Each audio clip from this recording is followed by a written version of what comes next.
Finally मेरी बात सुनो। फाइनली आज हम लोग आज के सेशन को हम लोग फाइनल करेंगे और आज की ये जो क्लास है ये एक तरह से इतने दिन से हमारा जो अभियान चल रहा है उसको कंप्लीट करेगी। और मैं अभी 4 बजे आपसे मैं कुल मिलाकर के विदा होना चाहूँगा, क्योंकि उसके बाद मेरा लगभग 4-5 घंटे का मैटर गणित वाली क्लास में बचा है और वो आपकी क्लास के जस्ट आफ्टर मुझे वो लेना है। उसे कंप्लीट करके अगर वो उन्होंने भी एक आध छोटे मोटे एक आध टॉपिक जो होते हैं जिन्हें सैद्धांतिक तौर पे बड़े आराम से आप लोग पढ़ सकते हैं, जिससे मेरी कोई आवश्यकता ऐसी होती नहीं है। और कई बार तो जनरली वो टीचिंग मेथड में पढ़ाई भी नहीं जाते, लेकिन मैं हर पॉइंट को टच करने का प्रयास करता हूँ। तो मैं अगर वो उनको टच नहीं भी करवाया तो मैं आपको सामान्य तौर पर उसके कुछ बिंदु में आपको बता ही दूंगा। तो अगर वो मान गए तो मैं शायद रात को ही निकल जाऊँगा उदयपुर, अगर नहीं माने तो फिर मुझे सुबह उनके 2 घंटे और लेने पड़ेंगे, तो मैं फिर सुबह निकल पाऊँगा। तो कुल मिलाकर के एक लंबा, थोड़ा सा मेरे हिसाब से लंबा अभियान हो गया है, आपके लिए तो ज़्यादा नहीं हुआ होगा, क्योंकि हम लोग संडे से साथ चल रहे हैं और संडे का मतलब आज पूरे 7 डेज हो गए और शायद 5-6 दिन मैं पहले करके गया था आपके साथ, तो लगभग 12-13 दिन आप लोग मेरे साथ रहे हैं। और मैं समझता हूं कि 12-13 दिन की पूरी यात्रा का समापन एक अच्छे सम्मानजनक तरीके से हो, इन द सेंस के आप लोग इस तरीके से मेरी क्लास को याद करें कि उससे आपको फ़ायदा पहुंचा है। मैं आपकी क्लास आज समाप्त करके जाने के बाद, चूँकि आपका बैच अभी कुछ दिन चलेगा, तो कुछ सामग्रियाँ मैं आपके साथ जाते जाते ये वादा करके जा रहा हूँ कि कुछ चीज़ें आपके पास आ जाएंगी, है ना। मैं वहाँ उदयपुर जा कर के मैं अपने वहाँ से टाइप करवा के या कंटेंट को ये टाइप ही करवा देंगे, टाइप बड़ा इशू नहीं है। कुछ पेज मैं आपके पास भेज दूंगा जो आपको शायद प्रिंट, ये मैं बात कर लूँगा श्याम जी से आज बोल के जाऊँगा, वो आपको मिल जाएंगे। कुछ प्रश्नों की PDF है वो आपको मिल जाएगी। सारे मुझे वो प्रश्नों की PDF तो मैंने इनको दे दी है, मैंने ऊपर वाले सेशन में कराई भी थी, लगभग 101 प्रश्न कराए थे रीट वाले उसमें, और उसमें काफ़ी सारे प्रश्न जो थे वो आपके भी उपयोगी थे। तो मैं चाहूँगा कि उस फाइल को एक बार मैं वापस अच्छे से देख लूँ और कम से कम 150-200 प्रश्न की एक ऐसी फाइल भेज दूँ जिसमें आपके सिलेबस से सारे टॉपिक टच हो रहे हों। तो इसलिए वो PDF को मैं आपको अभी दिलवा के नहीं जा रहा हूँ, लेकिन वो PDF को एक बार मैं रिपेयर करके और आपके सारे खंडों की, सारे खंड इन द सेंस कि विज्ञान के अर्थ अभिप्राय परिभाषाओं से लेकर के विज्ञान की पाठ्यचर्या के सिद्धांत जो मैं अभी ले रहा हूँ वहाँ से लेकर के, और फिर आगे आपके पूरे उद्देश्य वाला खंड, आपका पूरा शिक्षण विधियों वाला खंड, आपका पूरा मूल्यांकन वाला खंड, आपका पूरा योजना खंड, निदानात्मक उपचारात्मक सारे खंड और शिक्षण सहायक सामग्रियाँ, सबके प्रश्न शामिल हो जाए, ऐसी लगभग 150-200 प्रश्नों की फाइल में भेज दूंगा आपको, वो आपको प्रिंट मिल जाएगी। ठीक है ना, ठीक है ये। या आप अगर कुछ और मुझे बोलना चाहते हो तो आप मुझे बोल दो, क्योंकि वो चीज़ मेरे हाथ में, वो मैं उदयपुर बैठ के कभी भी भेज दूंगा। अभी तो कुछ दिन आप हो ना, या कुछ दिन इन द सेंस के 1-आध महीने तो हो, फरवरी तक हो, तो शायद ऐसा हो सकता है, हालांकि I am not very sure, लेकिन ऐसा हो सकता है कि शायद मेरी आपकी एक बार मुलाकात उस समय हो जाए जिस समय मैं किसी नेक्स्ट बैच के लिए आया होऊंगा, तो उस समय मैं केवल आपका एक सेशन रखवाऊंगा 3-4 घंटे का, केवल एक सेशन, पढ़ाना नहीं होगा उसमें। और ये मैं बात कर लूँगा श्याम जी से और प्रवीण जी से। तो अगर ऐसा कुछ रहेगा, वो ऐसा मैंडेटरी नहीं है कि ऐसा करूँगा ही करूँगा, ना आप इनसे रिक्वायर करेंगे कि सर एक बार उनको बुलाओ, ऐसा भी नहीं है। ये एक वॉलंटियर बेस पे है कि अगर ऐसा हुआ तो मैं कोशिश करूँगा कि एक बार आकर के केवल प्रश्नों का सेशन हो जाए, और चूंकि नहीं हो पाएगा तो वो आपको प्रश्न मैं आपको भेज दूंगा, उसमें आपको साथ साथ प्रश्नों की एक्सप्लेनेशन भी मिल जाएगी, है ना, न केवल आंसर शीट मिलेगी, प्रत्येक प्रश्न की आपको एक्सप्लेनेशन भी मिल जाएगी, क्योंकि वो मैंने एक्चुअली अपने प्लेटफॉर्म के लिए तैयार कर रखी है और उससे जो कुछ मैंने करा भी रखी है, सॉल्व करा भी रखी है, तो इसलिए मेरे को ज़्यादा तकलीफ नहीं आनी है भेजने में। लेकिन मेरी आपको एक सजेशन है, मेरी आपको सजेशन ये है कि आपका फरवरी में या जब भी ख़त्म आपका हो, ये केवल मेरा मैटर नहीं, मेरा मैटर 40 नंबर का है, ये 40 नंबर का मैटर ठीक उस तरह से है, आपको 260 नंबर की अपनी साइंस आपको करनी है, 40 नंबर का आपको मेथड्स करना है। लेकिन इतना ध्यान रखो कि वहाँ 260 में से आपको अंक लाने में जो पसीने आएंगे, उस पसीने को पहुँचने का काम ये 40 अंक करेंगे, ये मैं आपको बता देता हूँ। क्योंकि ये 40 में से आप आराम से 36, 37, 38 आप आराम से ला सकते हो। आप 20 में से 18-19 प्रश्न बड़े आराम से आप कर सकते हो। तो जैसे इस बार हुआ कि विज्ञान में लोगों के पसीने छूट गए, उनको 40% का लेवल उनका क्रॉस नहीं हुआ। आपका जो 260 का मैटर था उसमें 180 नंबर का आपका +2 लेवल का है, 80 का आपका ग्रेजुएशन लेवल का है। तो 260 का 40%, 26 दूनी 52, 104। 104 अंक नहीं ला पाए बच्चे, 104 अंक पर पसीने आ गए। टोटल लाने थे 120, और 120 में से बच्चों के 36 विज्ञान में आए, तब उनके 120 जाकर के बने। 300 में से 120 आने चाहिए, तो जब उसमें उनके 36 आए तब जाकर के, तब विज्ञान पूरे नहीं कर रही थी उनके अंक।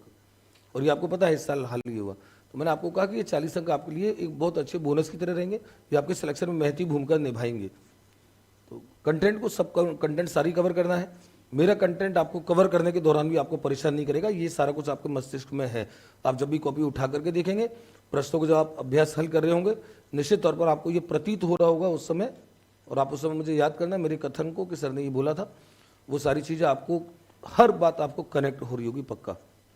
तकलीफ नहीं आएगी आपको प्रश्नों को हल करने में। कुछ अपना अभ्यास बनाना। बच्चों ने मुझे ये भी पूछा था कि कौन सी पुस्तक है जिसमें हम लोग अभ्यास कर सकते हैं। बाजार में 1-2 प्रकाशन है जिसमें प्रीवियस ईयर्स के पेपर दिए हुए हैं, वो लेके आना। उन लोगों ने अपनी तरफ से बना करके प्रश्न जो छाप दिए वो मत लेना, ऐसी कोई प्रकाशन मत लेना। शायद मेरे ख्याल से फर्स्ट रैंक की कोई बुक है, मैंने एक बार देखी थी, बच्चों ने बताई थी, उससे प्रीवियस ईयर्स के हैं, उसके आंसर दे रखे, क्योंकि इन्होंने अपनी तरफ से जो प्रश्न बना रखे वो सारे के सारे काफ़ी सारे गलत बना रखे हैं, तो वो आपके कॉन्सेप्ट को खराब करेंगे। गत वर्षों में जो पेपर आए हैं वो सारे के सारे अच्छे हैं। अभ्यास के लिए लाना चाहें तो विज्ञान के लिए आप ला सकते हैं। ठीक है, तो स्टार्ट करें। तो आपका जो सिलेबस के जो टॉपिक है, सिलेबस के टॉपिक जो एक ही टॉपिक बड़ा बचा है, बाकी दोनों तीनों टॉपिक अत्यंत छोटे हैं, और एक टॉपिक ऐसा है जो वो आपकी सामान्य समझ का है, वो मैं शायद हो सकता है टाइम नहीं मिलेगा तो नहीं पढ़ाऊंगा।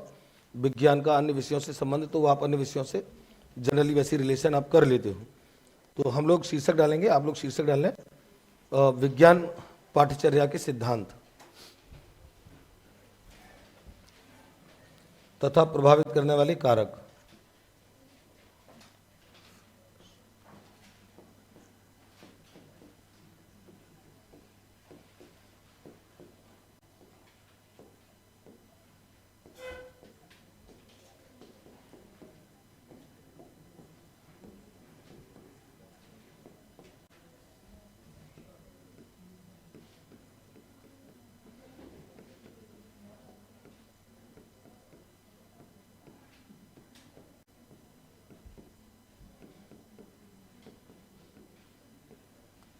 विज्ञान पाठ्यचर्या के सिद्धांत तथा प्रभावित करने वाले कारक।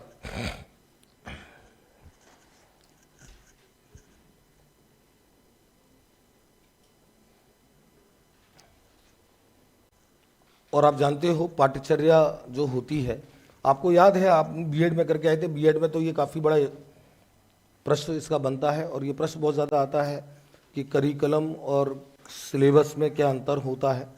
पाठ्यचर्या को हम बोलते हैं,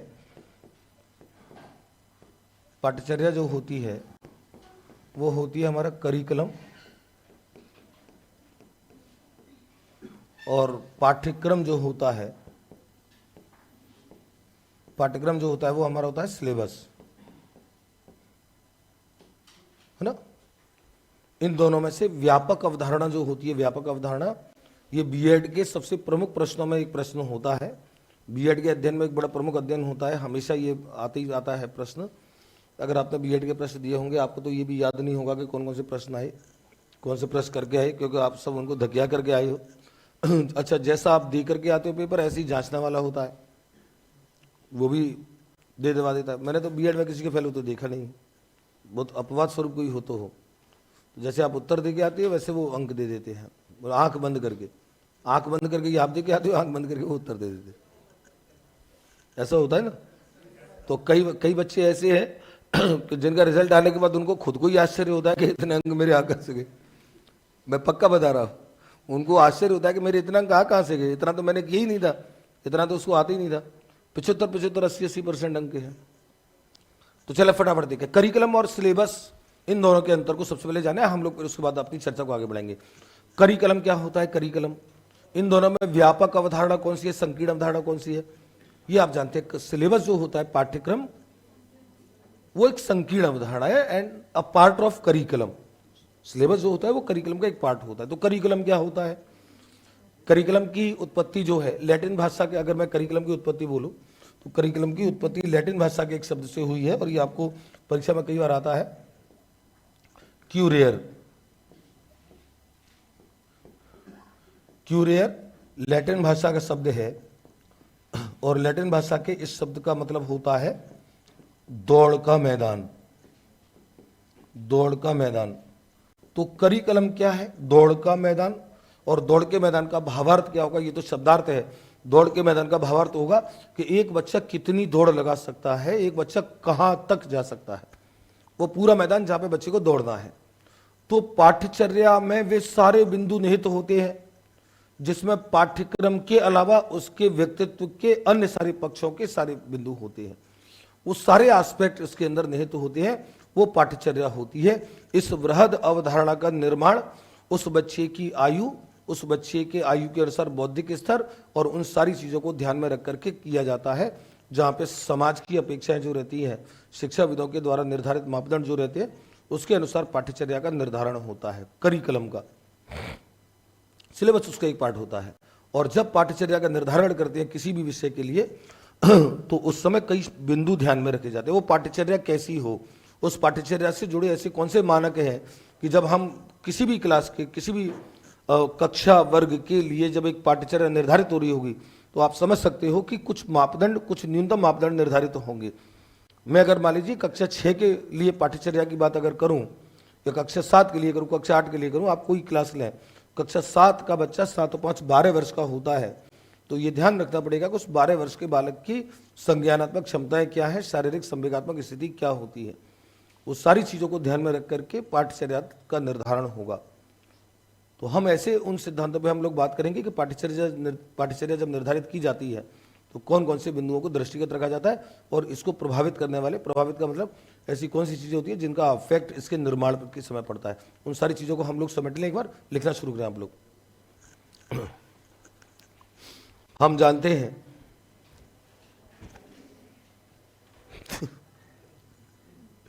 हाँ, ये वाक्य बड़ा लिखते ही हंसी देता है क्योंकि जानते हैं नहीं।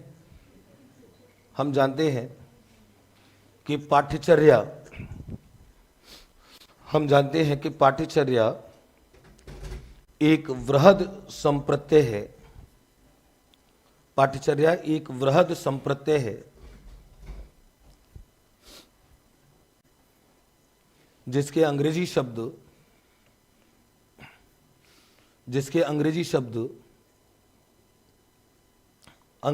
करिकुलम, ये लिखा हुआ है, करिकुलम लिखो।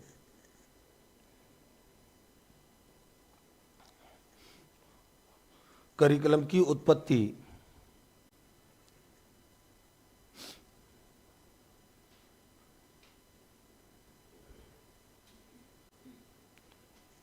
उत्पत्ति लैटिन भाषा के शब्द क्यूरेर से हुई है।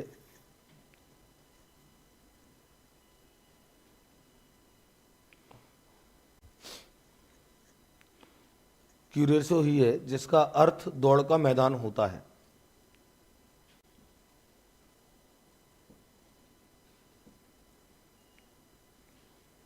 जिसका अर्थ दौड़ का मैदान होता है।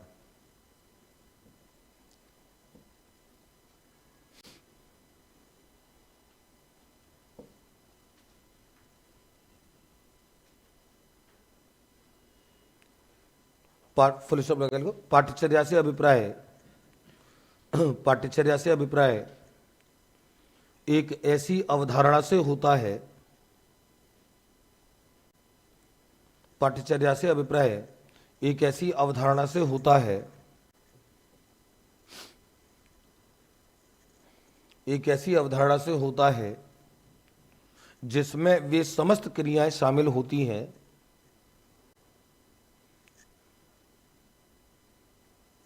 जिसमें वे समस्त क्रियाएं शामिल होती हैं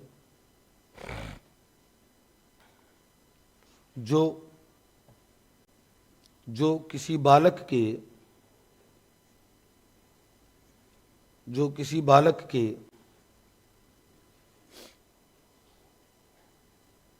सर्वांगीण विकास से संबंधित हो,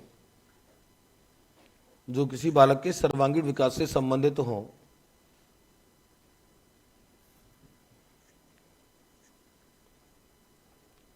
अर्थात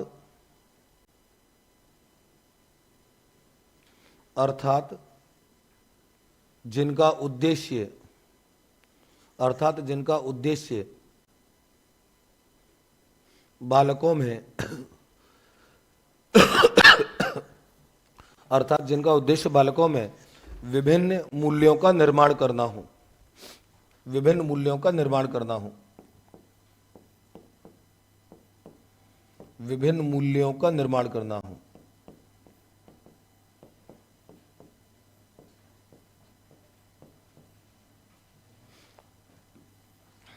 पाठ्यक्रम फुल स्टॉप लगा लो। पाठ्यक्रम पाठ्यचर्या का ही एक अंग होता है। पाठ्यक्रम पाठ्यचर्या का ही एक अंग होता है।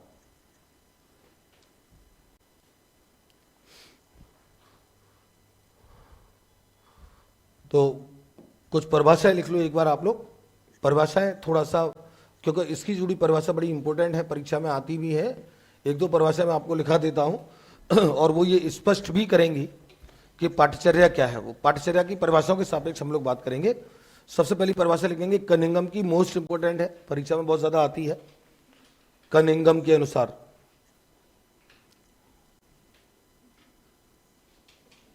और इसकी परिभाषा थोड़ी सी अलंकारिक परिभाषा है कनिंघम की, और इसलिए इंपॉर्टेंट है परीक्षा में, इसलिए ये ज्यादा आई है। लिखें कलाकार, कलाकार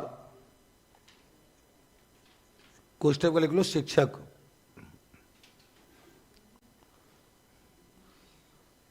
कलाकार यानी कि शिक्षक के हाथों में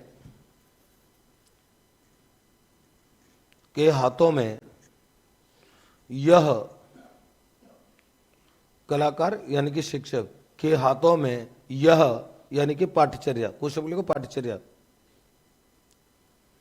कलाकार के हाथों में यह एक ऐसा साधन है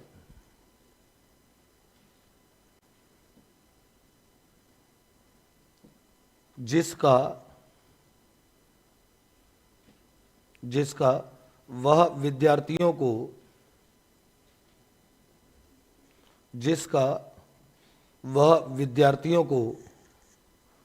अपने आदर्शों,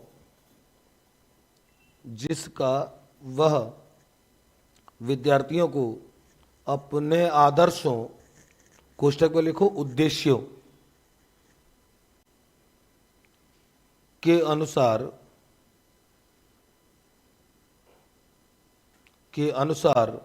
अपने स्टूडियो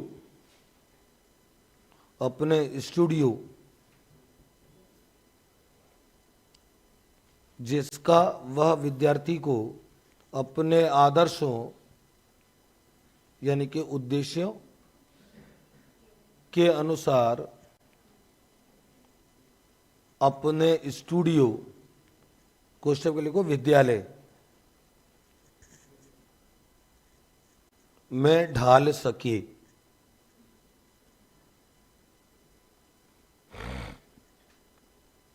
मतलब कुल मिलाकर के पाठ्यचर्या एक ऐसा साधन है एक कलाकार के लिए। कलाकार की संज्ञा दी गई है शिक्षक को, स्टूडियो की संज्ञा दी गई है विद्यालय को, और एक विद्यार्थी को जो आदर्श जिस खांचे में, और वो खांचा है उस शिक्षण के उद्देश्य। तो एक विद्यार्थी को अपने खांचे में आदर्शों के अनुसार यानी कि उद्देश्यों के अनुसार ढाल सके, पाठ्यचर्या एक ऐसा साधन है। अगली परिभाषा लिखो मुनरो की, मुनरो, ये भी इंपोर्टेंट परिभाषा है। कनिंघम की परिभाषा को मोस्ट इंपोर्टेंट डाले ना, मुनरो।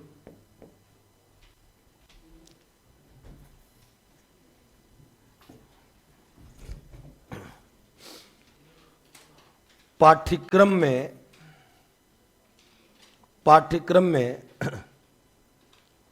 वे सभी क्रियाएं सम्मिलित हैं,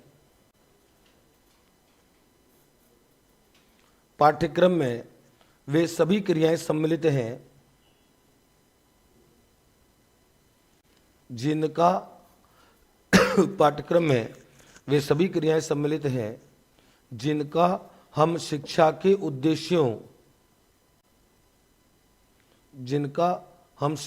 उद्देश्यों को प्राप्त करने के लिए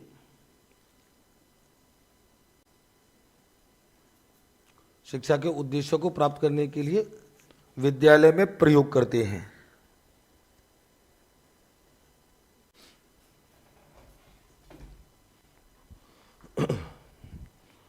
तो मुझे शिक्षक होकर के मुझे अपने बालकों में कई सारे मूल्यों का विकास करना है। वो कई सारे मूल्यों में एक मूल्य शैक्षिक उद्देश्य के मूल्य हैं जो शिक्षा से जुड़े हैं, लेकिन उसके अलावा उसके व्यक्तित्व के अन्य कई सारे मूल्य हैं जिनका विकास मुझे करना है। वो सारे के सारे पाठ्यचर्या में शामिल होंगे। और पाठ्यचर्या में जैसे मेरा एक उद्देश्य ये है कि मैं बालक को पर्टिकुलर कोई कंटेंट सिखा सकूं, विज्ञान की कोई अवधारणा बच्चों को सिखा सकूं, लेकिन साथ साथ उसके साथ मेरा एक उच्च स्तरीय उद्देश्य भी निहित है जो इस उद्देश्य की ही नींव पे खड़ा होगा।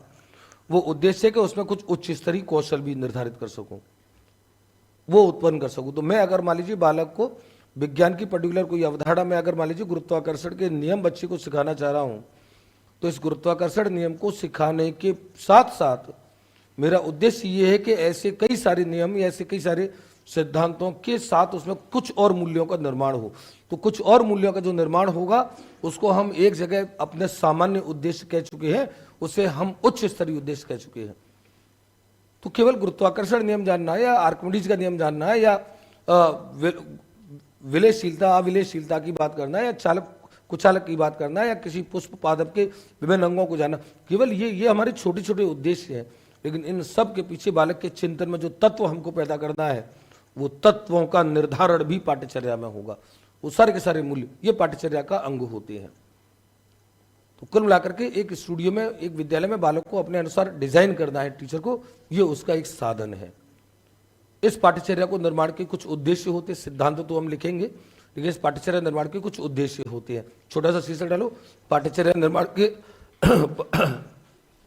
पाठ्यचर्या निर्माण के उद्देश्य। गला थोड़ा सा खुला है लेकिन दर्द उतना नहीं जा रहा है, पूरा तो नहीं खुला है, पूरा तो ये उधर पर जाके ही खुलेगा।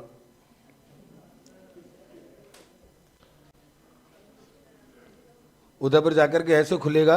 मैं आपको बता दूं सिंपल फंडा, उधर पर जाकर के ऐसे खुलने वाला है कि यहाँ पे जोधपुर में मैं केवल बोली बोल रहा हूं,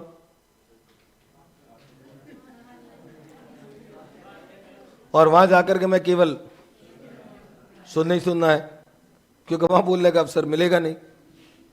तो इसलिए गले को आराम मिल जाएगा। चलो अच्छा, घर पे भी इंतजार होता है क्योंकि उनको भी सुनाने के लिए कोई नहीं मिल रहा है। अच्छा ये दिक्कत और है क्या? फोन पे? हाँ फोन पे तो सुनते ही रहते। अच्छा फोन पे सुनने का एक अलग आनंद है। आप जैसे फोन पे जो सुने, फोन को एक तरफ उठा के रख दो, 2-4-5 मिनट कुछ खा पी करके आराम से उठाओ, उसका कार्यक्रम चल रहा होगा। लिखो, चले नंबर 1 लिखे, पाठ्यचर्या निर्माण के उद्देश्य। नंबर 1, ज्ञान तथा अनुसंधान की सीमाओं। ज्ञान तथा अनुसंधान की सीमाओं, ज्ञान तथा अनुसंधान की सीमाओं को बढ़ाने में, ज्ञान तथा अनुसंधान की सीमाओं को बढ़ाने में बालक का एक अन्वेषक के रूप में विकास करना। बालक का एक अन्वेषक, अन्वेषक यानी कि खोजने वाला, एक अन्वेषक के रूप में विकास करना। नंबर 2, बालकों के तर्क, बालकों के तर्क चिंतन, तर्क चिंतन, कल्पना, प्रत्यक्षीकरण। बालकों के तर्क, कल्पना, तर्क चिंतन, कल्पना, प्रत्यक्षीकरण, कोमा निर्णय क्षमताओं का विकास करना।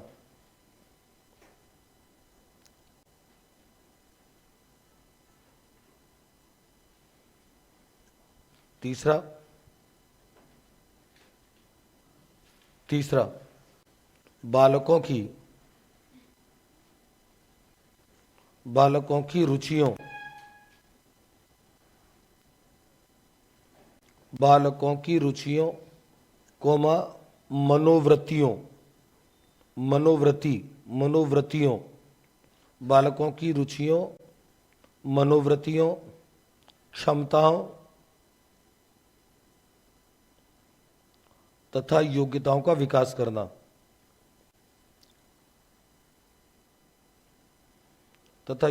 विकास करना,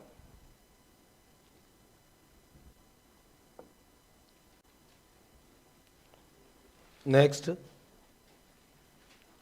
विज्ञान का विभिन्न विषयों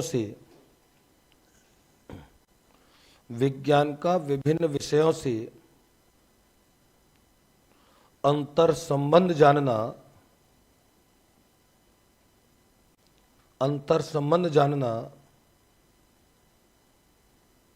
ताकि उसमें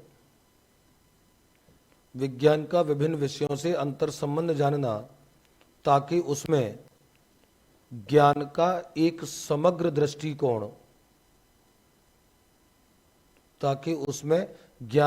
समग्र दृष्टिकोण उत्पन्न हो।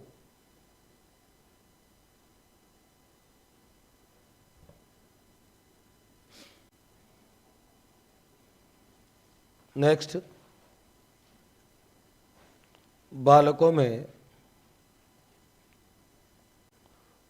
में ज्ञानोपयोग की क्षमता का विकास करना,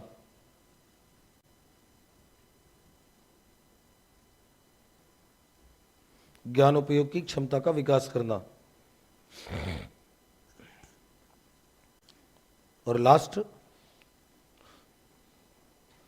शिक्षण उद्देश्यों की अधिकतम प्राप्ति के लिए शिक्षण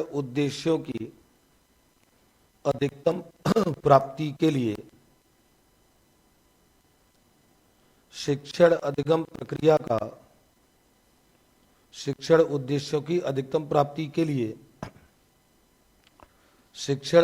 प्रक्रिया का स्वरूप निर्धारित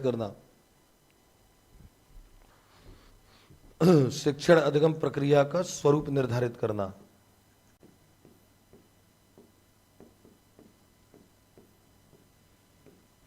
देखो इसको समझ ले। मैं थोड़ी सी ये सारी चीजें हैं, ये विज्ञान की पाठ्यचर्या अन्य विषयों की पाठ्यचर्या में भी लगभग कमोबेश समान स्थितियां होती हैं। तो मैं आपसे एक छोटा सा सवाल पूछ रहा हूं, पाठ्यक्रम और पाठ्यचर्या के दृष्टिकोण से जवाब देना कि बच्चों को क्या क्या पढ़ाना है, इसका उल्लेख तो किसमें होगा? क्या क्या पढ़ाना है इसका उल्लेख किसमें होगा? और कौन सी विषय वस्तु कैसे पढ़ानी है इसका उल्लेख किसमें होगा? पाठ्यचर्या में। और कौन सी विषय वस्तु पढ़ाने से बच्चे में कौन से उद्देश्य प्राप्त होंगे ये किसमें उल्लेख होगा? ये भी पाठ्यक्रम में नहीं होता है। पाठ्यक्रम में तो आपके केवल आप जैसे विज्ञान का पाठ्यक्रम देखते हैं, मान लीजिए आप 10वीं क्लास का 9वीं क्लास का देखेंगे, वहां पे तो पाठ्य वस्तु के नाम लिखे हैं कि आपका ये पाठ नंबर 1, पाठ नंबर 2, पाठ नंबर 3, केवल इसका उल्लेख है। और प्रत्येक पाठ में जो कंटेंट है उसका उल्लेख है, इसके अलावा और कोई उल्लेख तो नहीं है। लेकिन आप सोच करके देखें कि पाठ्यक्रम में ये पहली, अब आप एक एक बात को क्रम से जोड़ना कि पाठ्यक्रम में केवल ये बिंदु रखे जाएंगे, ये निर्धारण कैसे हो रहा है?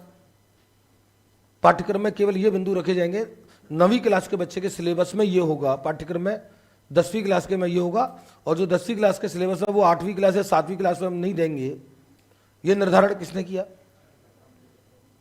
ये निर्धारण पाठ्यचर्या ने किया। और पाठ्यचर्या का निर्धारण जब शिक्षाविदों ने किया, विज्ञान में प्रायोगिक कार्य किस कक्षा स्तर से प्रारंभ होते हैं?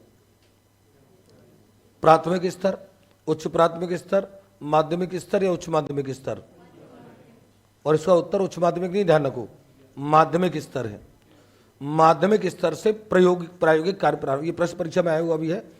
प्रायोगिक कार्य का जो स्तर होता है वो माध्यमिक स्तर होता है। आप सोच के देखिए, आपका प्राइमरी क्लास में प्रायोगिक कार्य क्यों नहीं कराते हैं, या उच्च प्राथमिक में प्रायोगिक कार्य क्यों नहीं कराते हैं? क्योंकि प्रायोगिक कार्य सैद्धांतिक ज्ञान का पुष्टिकरण होता है, और सैद्धांतिक ज्ञान के पुष्टिकरण करने की मानसिक क्षमता इस स्तर के बालकों में नहीं है। इसलिए निर्धारित किया कि इस काम को कक्षा 9 से माध्यमिक स्तर के बालक से शुरू कराएंगे, क्योंकि कक्षा 9 का बालक 9, 5, 14 साल का हो गया। 14 साल का मतलब वो मध्य किशोर अवस्था में आने वाला है, 14-15 साल का बच्चा। तो वहां जाकर के बच्चे की तार्किक क्षमता इतनी हो जाती है, अमूर्त क्षमता इतनी हो जाती है कि बच्चा इस काम को कर सकेगा। किसी भी अन्य विषय के सबसे सारी विषयों के सिलेबस निर्धारित होते होंगे तो कोई तो रीजन होता होगा। क्यों गणित की प्रमेय सिद्ध करने के लिए 9th से पहले कभी नहीं दी जाती? बच्चा 9th से पहले इस सिद्धांत का प्रयोग तो करता है कि त्रिभुज के तीनों कोणों का योग 180 होगा। 8वीं क्लास तक वो इस सूत्र का प्रयोग करके कुछ सवाल हल करता है, लेकिन क्यों 180 होगा इस बात को सिद्ध पहली बार वो 9th में करता है, सिद्ध नहीं करता 8th क्लास तक। कोई तो लॉजिक रहा होगा। हर काम के पीछे एक लॉजिक होता है और वो लॉजिक पाठ्यचर्या का अंग होता है। तो क्या क्या पढ़ाना है ये पाठ्यक्रम में वर्णित होता है और कैसे कैसे पढ़ाना है। जो मैंने लास्ट का जो बिंदु लिखा है कि जो शिक्षण उद्देश्य को प्राप्त करना है उसके लिए शिक्षण अधिगम प्रक्रिया का स्वरूप क्या होगा, कौन सी विधियां काम में ली जाएंगी, कौन सी अप्रोच काम में ली जाएंगी, उनसे कौन से उद्देश्य प्राप्त होंगे, उनकी सीमा किस तरीके, वो सब कुछ उल्लेख तो होगा पाठ्यचर्या में और पाठ्यक्रम में केवल विषय वस्तु का उल्लेख होगा। और वो पाठ्यक्रम जो छप करके आता है वो उसे पाठ्यपुस्तक बोलते हैं। ये पूरी एक प्रक्रिया है, पाठ्यचर्या, पाठ्यक्रम, पाठ्यपुस्तक। पाठ्यपुस्तक में क्या लिखा होता है? पाठ्यक्रम। पाठ्यचर्या लिखी नहीं होती, पाठ्यचर्या नीतियों में, शिक्षा नीतियों में लिखी होती है। तो हमारी पाठ्यचर्या निर्धारित करने के जो उद्देश्य होते हैं उसके पीछे कारण यही होता है कि पाठ्यचर्या निर्धारित की जाए। हम बच्चों से कौन कौन सी अपेक्षा करना चाह रहे हैं। मैं एक 9th क्लास के बच्चे में यानी कि 14 और 15 वर्ष के बालक में किन किन विशेषताओं का विकास करना चाह रहा हूँ, किन किन मूल्यों का विकास करना चाह रहा हूँ, जो मैंने बिल्कुल शुरू में लिखा, उन मूल्यों का निर्धारण पहले से ही हो चुका है पाठ्यचर्या के अंतर्गत, जो 9th क्लास की पाठ्यचर्या है। तो जो हम एनसीएफ 2005 पढ़ रहे थे ना, एनसीएफ 2005, तो एनसीएफ 2005 करिकुलम फ्रेमवर्क है। अब आप कहेंगे कि ये सारा लिखा कहां जाता होगा, तो करिकुलम फ्रेमवर्क में लिखा जाता है। नेशनल करिकुलम फ्रेमवर्क है, वो सिलेबस फ्रेमवर्क नहीं है। क्या नाम है उसका? Curriculum framework. अब जैसे एनसीएफ 2023 आ रहा है तो एनसीएफ 2023 में ये लिखा है, आप देखेंगे प्रत्येक आयु वर्ग, प्रत्येक कक्षा वर्ग के बालक में कौन कौन सी दक्षता है। ये दक्षताएं तो निर्धारित है ना पहले से, और वो दक्षताएं उस उम्र के बालक में नहीं होंगी तो हमको पता लग जाता है कि वो बालक का विकास पीछे रह गया। और ये मुझे एक बच्चे ने बड़ा अच्छा सवाल पूछा कि सर ये इस उम्र के बालक में ये दक्षताएं होंगी, ये तय कौन करता होगा? तो मैंने कहा ये तय करते हैं मनोवैज्ञानिक और शिक्षाविद, और ऐसे तय करते हैं अपने अनुभवों से। इसको ठीक ऐसे समझो कि एक बालक चलना कब सीख जाता है? मोटा मोटी 1-1.25 साल में वो अपने पैरों पर खड़ा होने लगता है। 1.25 साल का होते होते होने लगता है कि नहीं होने लगता? वो बच्चा बोलना कब सीख जाता है? पहला सार्थक शब्द 9-10 माह 11 माह में बच्चा बोलना सीख जाता है। एक बच्चा जो 2 साल तक बोलना नहीं सीखा है, 2 साल तक बोलना नहीं सीखा, उसकी माँ तुरंत वो 1.25 साल के बाद चिंतित होने लगती है कि बच्चा बोलना क्यों नहीं सीखा। आप कोई ऐसी माँ मुझे ढूंढ के बता देना दुनिया की जिसका बच्चा 3 साल तक चल नहीं पा रहा, बड़े आराम से घर में बैठी हो। वो 1.25 साल का होते होते उसको चिंता होने लगती है, और अगर नहीं चल पाता उसको लेकर डॉक्टर के पास जाती है कि डॉक्टर साहब ये पैरों पर खड़ा नहीं हो पा रहा, चल नहीं पा रहा। क्योंकि उसको ये पता है कि इस उम्र के बालक को चलना आ जाना चाहिए, उसे ये पता है अपने अनुभवों से। अगर 9-10 माह का बच्चा पहला सार्थक शब्द बोलने लगता है और एक बच्चा 1.5-2 साल का हो गया बोल नहीं पा रहा है, उसकी माँ को चिंता होने लगी, वो लेकर के जाएगी। एक बच्चा जो 1.5-2 साल का, 2.5 साल का, 3 साल का, 4 साल का बच्चा है, वो बिल्कुल शांत जेंटलमैन रहता है, कोई उठापटक नहीं कर रहा है, कोई तोड़फोड़ नहीं कर रहा है, कुछ वस्तुओं को चबा नहीं रहा है, चूस नहीं रहा है। उसको मतलब कोई पेन मिलेगा तो पेन को चूसने लगेगा, चम्मच मिलेगा चम्मच को चूसने लगेगा, काटने लगता है, चूसने लगता है, फेंकने लगता है। अब मुझे ऐसी माँ बताना दुनिया की जो माँ बड़े आकर के मोहल्ले में कह रही हो कि मेरा बच्चा 3-4 साल का, उसने आज तक एक कप नहीं तोड़ा, बड़ा जेंटलमैन है। क्योंकि उसका जेंटलमैन होना प्रॉब्लमेटिक है। आप समझे? उसका जेंटलमैन होना प्रॉब्लम, वो जब तक तोड़फोड़ नहीं करेगा, चूसेगा नहीं, काटेगा नहीं, जब तक इन क्रिया को नहीं करेगा, ये उसके स्वाभाविक विकास का द्योतक है। तो ये निर्धारण मनोवैज्ञानिकों ने पहले ही कर लिया है। मैं जैसे लेक्चरर हूं, बच्चे कई बार हरकत करते हैं, जैसे मुझे आपको सुन के हंसी आएगी, कई बार माँ बाप जैसे मेरे पास आकर के अपने बच्चों की जो 11-12 के बच्चे रहते हैं, कई बार शिकायत करते हैं कि सर इसकी ऐसी शिकायत आ रही है, इसकी ऐसी शिकायत आ रही है। तो एक आध माँ बाप को हंस के मैं साइकोलॉजी का सिद्धांत पेल लेता हूँ।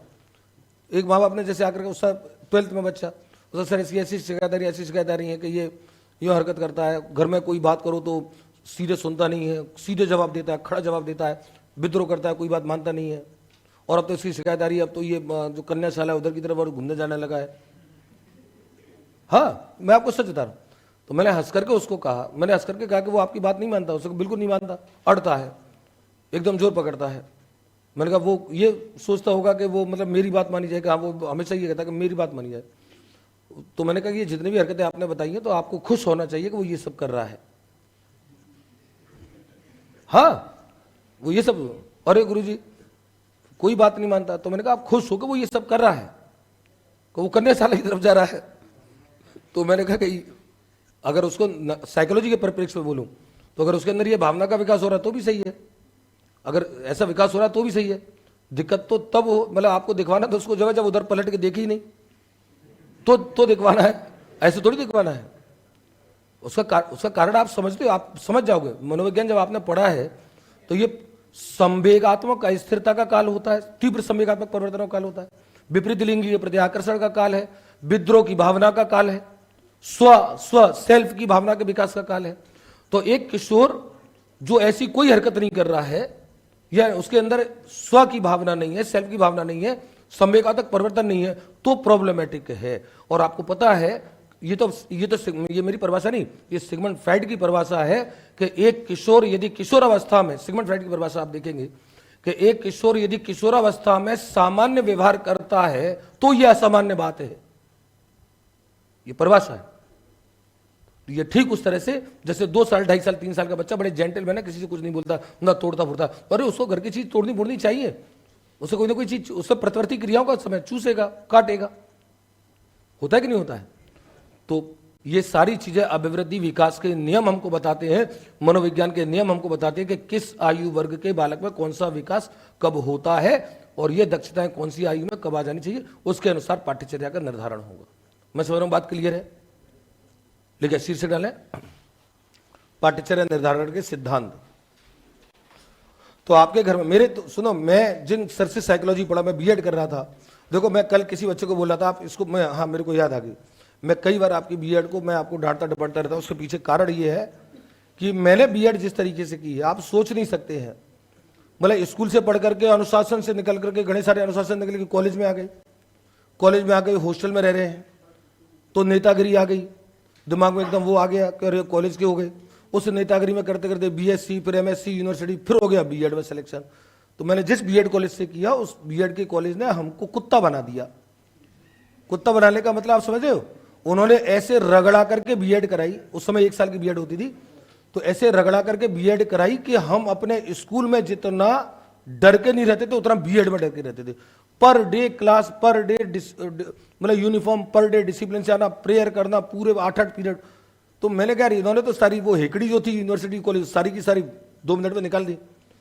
तो मैं अब आपको देखो बड़ी भावुक बात बता रहा हूँ, उस कॉलेज से बीएड करके मैं जब निकला तो हम शायद ऐसा कोई स्टूडेंट नहीं था जो उनको उस समय जब पढ़ते थे तो उनको गाली नहीं देते हो, मतलब अंदर ही अंदर जब अकेले मिलते थे कि इसने खून पी लिया, इसने गुरुजी को, टीचर्स को।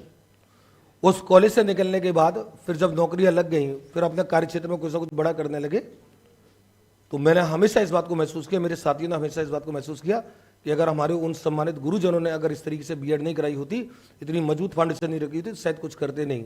तो मैं अभी 2 साल पहले भरतपुर एक शादी समारोह में गया था, उदयपुर से, भरतपुर के महाराजा सूरजमल कॉलेज से मैंने किया था। तो सहयोग ऐसा था कि मेरे उत्कर्ष के स्टूडेंटों ने वहाँ पे मेरी एक, जैसे उनको पता लगा, मैंने फेसबुक पोस्ट डाली थी कि मैं कल भरतपुर आ रहा हूँ एक शादी समारोह में, कई सारे बच्चों ने फोन करके संपर्क करके कि सर वो आपका संबोधन रखेंगे। तो उन्होंने मेरा संबोधन उसी महाराजा सूरजमल कॉलेज में रखवाया और वो मेरे फेसबुक पे लाइव पड़ा हुआ भी है। फेसबुक पे जब आप जाएंगे नीचे कई सारी पोस्टर में पड़ा हुआ है, वो फेसबुक पे लाइव भी किया था मैंने। तो मैंने वहाँ मंच पे खड़े होकर के सबसे पहले मैं चढ़ करके, मैं सबसे पहले तो मेरी आंखों से आंसू आ गए थे। वो जो मेरे सारे गुरुजी थे उसमें केवल एक गुरुजी थे जो उस समय, बाकी सारे रिटायर हो गए, एक प्रिंसिपल थे। तो मैंने कहा था मंच पे से कि सर अगर आज इस मंच से चढ़ने की औकात अगर मेरी बनी है तो शायद आपकी उन्हीं डांट टपट और आपने जिस तरीके से रगड़ा के बीएड कराई, शायद उसका ये परिणाम है कि उत्कर्ष जैसे संस्थान के माध्यम से आज लाखों बच्चे जानते हैं। अन्यथा मेरी औकात नहीं होती अगर आपने बीएड ऐसे नहीं कराया होता। ये बात हकीकत बात है। ये इन चीजों का बड़ा महत्व, ये चीजें आपको फाउंडेशन का आपको पता लगता है, जितनी ऊंची बिल्डिंगें होती हैं उनका फाउंडेशन उतना ही जमीन के अंदर गहरा होता है। ये एक सीधा सिद्धांत है। तो पाठ्यचर्या में इन सब बातों का ध्यान रखेंगे। पाठ्यचर्या निर्माण के सिद्धांत, पहला सिद्धांत लिखेंगे क्रियाशीलता का सिद्धांत। पाठ्यचर्या निर्माण के सिद्धांत, क्रियाशीलता का सिद्धांत। और आप ऐसे रगड़ के बीएड करके आते तो आज मुझे इतनी मेहनत नहीं कर रही होती।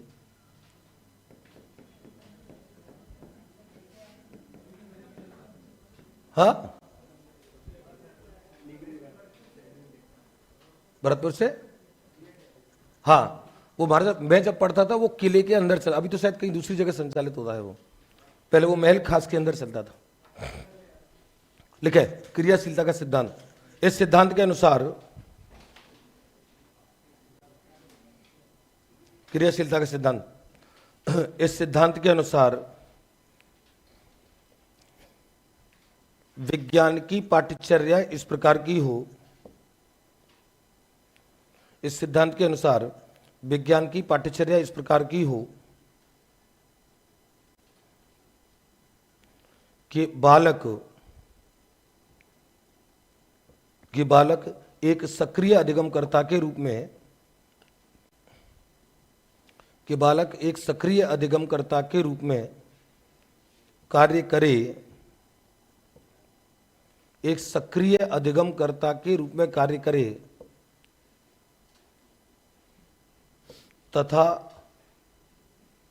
तथा विज्ञान के नियमों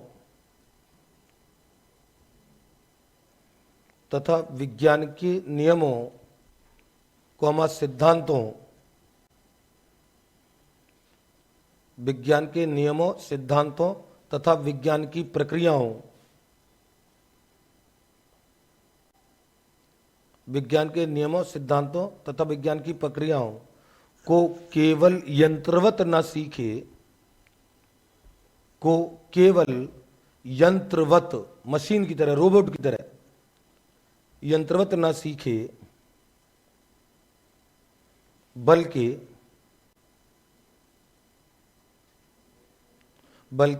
अपनी संज्ञानात्मक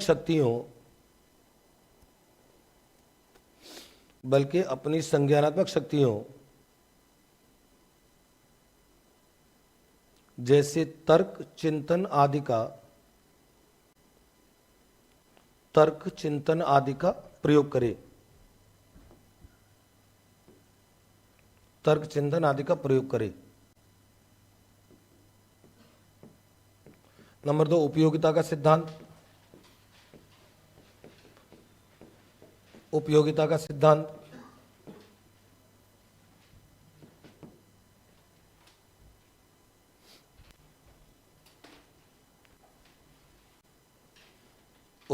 सिद्धांत ये पाठ्यचर्या का दूसरा सिद्धांत है। देखिए इस सिद्धांत के अनुसार, आज थोड़ा सा फास्ट लिख लेंगे, तो मैं अगर जहां पे रह जाए तो मुझे बता देना, मैं बोल दूंगा। इस सिद्धांत के अनुसार बालकों को विज्ञान का ऐसा ज्ञान दिया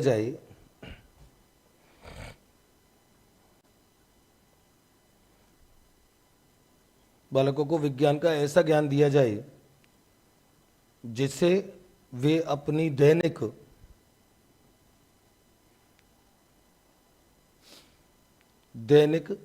एवं व्यवहारिक परिस्थितियों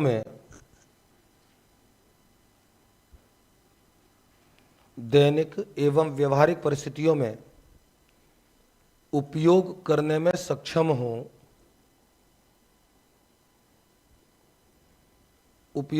सक्षम हो, अर्थात दैनिक जीवन की विभिन्न घटनाओं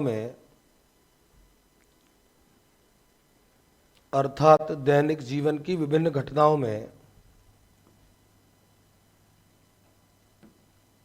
वे विज्ञान को देख सकें। दैनिक जीवन की विभिन्न घटनाओं में वे विज्ञान को देख सकें। तो मैंने जैसे आपको अपनी बेटी का एग्जाम्पल दिया था, साइंस टीचर उसको इस तरीके से पढ़ाती है कि मेरी बेटी दैनिक जीवन की हर घटना को कहीं ना कहीं विज्ञान के उससे रिलेट कर रही है। ये उपयोगिता का या ज्ञानोपयोग का सिद्धांत होता है। अगला लिखो समवाय का सिद्धांत।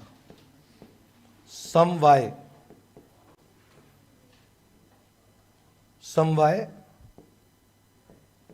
यानी कि अंतर संबंध का सिद्धांत। क्या आवाज नहीं आ रही? क्या बात है? आ रही आवाज?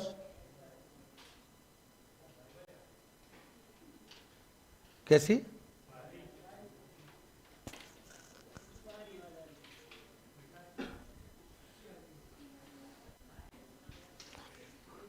कब कल से ये आवाज नहीं आएगी तो कल से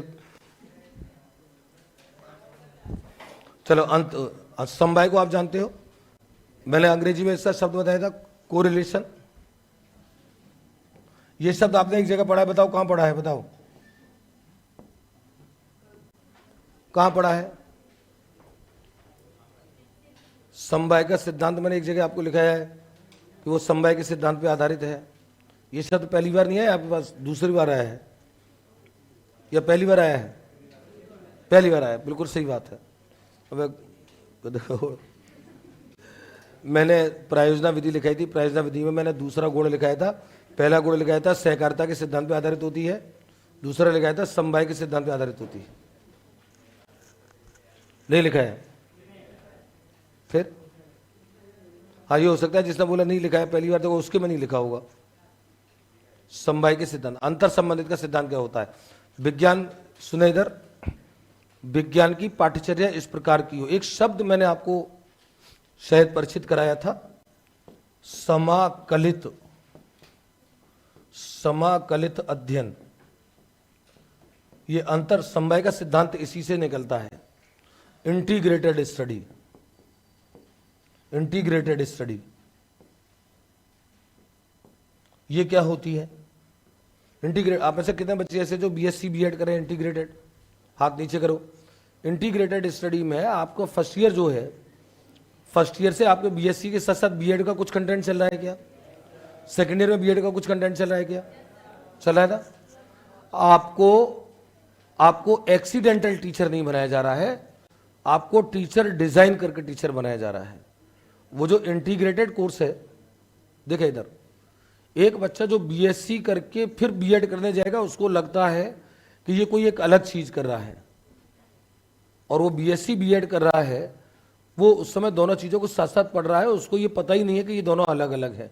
उसे पूरा सिलेबस का एक पार्ट, इंटीग्रेटेड स्टडी का यही एक सिद्धांत होता है कि बालक अवधारणाओं को एक ऐसे देखे कि वो अलग अलग है ही नहीं। और आप देखिए, ये विज्ञान की पाठ्यचर्या का ये एक विशेष इसका भाग है, एक विशेष सिद्धांत है। क्योंकि आप विचार करेंगे, स्कूली पाठ्यक्रम में आप विज्ञान के स्वरूप को देखें, 5वीं क्लास तक विज्ञान नाम का कोई विषय नहीं, पर्यावरण है। सामाजिक नाम का कोई विषय नहीं, पर्यावरण है। बच्चे को पता ही नहीं है कि विज्ञान और सामाजिक नाम के कोई विषय होते हैं, बच्चे को पता नहीं है ना। बच्चा खाली एक किताब पढ़ रहा है पर्यावरण, और उसमें वो अपने चारों तरफ के परिवेश की चीजों के बारे में पढ़ रहा है। कक्षा 6 में आकर के आप उसे बताते हो कि तूने पर्यावरण में जो जो पढ़ा उसमें से ये विज्ञान थी और ये अवधारणाएं सामाजिक विज्ञान थी। अब बच्चा 6, 7, 8, 9, 10 में विज्ञान पढ़े जा रहा है, उसके टोटल 15, 16, 18 जितने भी पाठ पढ़े जा रहा है, वो विज्ञान को समग्र रूप में देख रहा है। लेकिन जैसे ही वो 11वीं क्लास में आता है, वो विज्ञान फिर टूट जाती है, और फिर वहां पे उसे बताया जाता है कि तूने 10वीं क्लास तक विज्ञान में ये जो चैप्टर पढ़े थे ना, ये तो फिजिक्स वाले थे, ये जो पढ़े थे ये जूलॉजी वाले थे, ये बॉटनी वाले थे, और ये केमिस्ट्री वाले थे। क्योंकि उससे 10वीं क्लास तक ये पता ही नहीं है, वो विज्ञान को समग्र, ये होता है समवाय का सिद्धांत। और समवाय के सिद्धांत में इस बात को डिजाइन किया गया कि विज्ञान को इस प्रकार अंतर संबंधित करके अवधारणा को पढ़ाया जाए कि बालक एक अवधारणा में दूसरी अवधारणा को देखे। समझे? नहीं समझे? इसको कहते हैं समाकलित। और ये बेसिकली अमेरिकन कॉन्सेप्ट था। इस कॉन्सेप्ट को 1964 से 66 में जो कोठारी आयोग बना, उस कोठारी आयोग ने इसको एक्सेप्ट किया और स्कूली पाठ्यक्रम में इसको लागू करने का सुझाव दिया। ठीक है, इसको इस सिद्धांत के अनुसार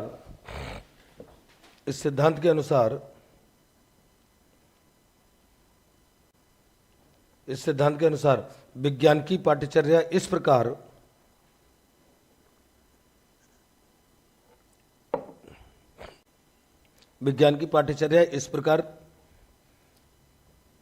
प्रकार संयोजित की जाए,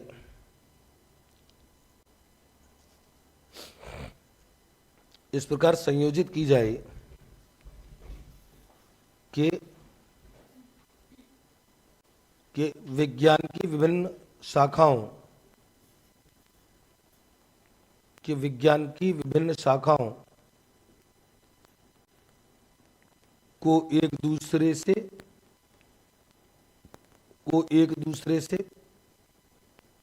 अंतर संबंधित करते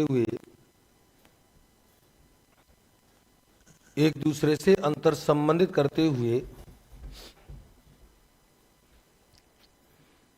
प्रस्तुत किया जाए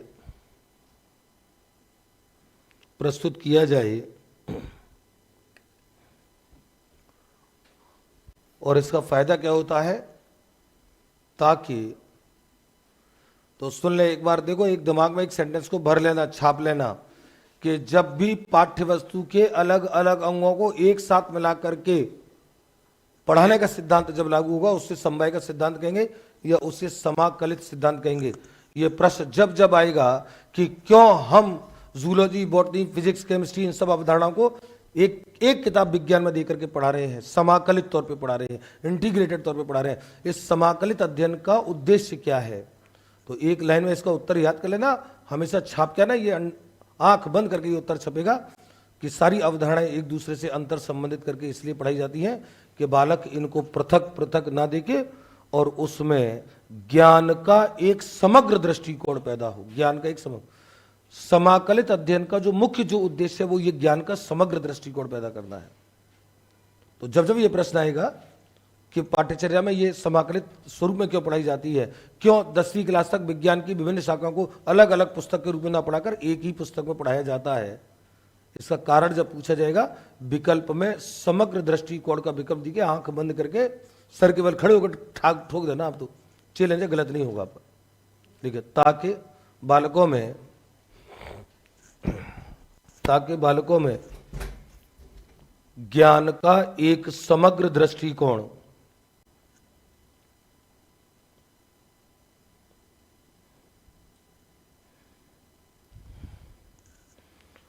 उत्पन्न हो सके, ज्ञान का एक समग्र दृष्टिकोण उत्पन्न हो सके। कौन से नंबर का आएगा अब? चौथा लिखो, लचीलेपन का सिद्धांत। लचीलेपन का सिद्धांत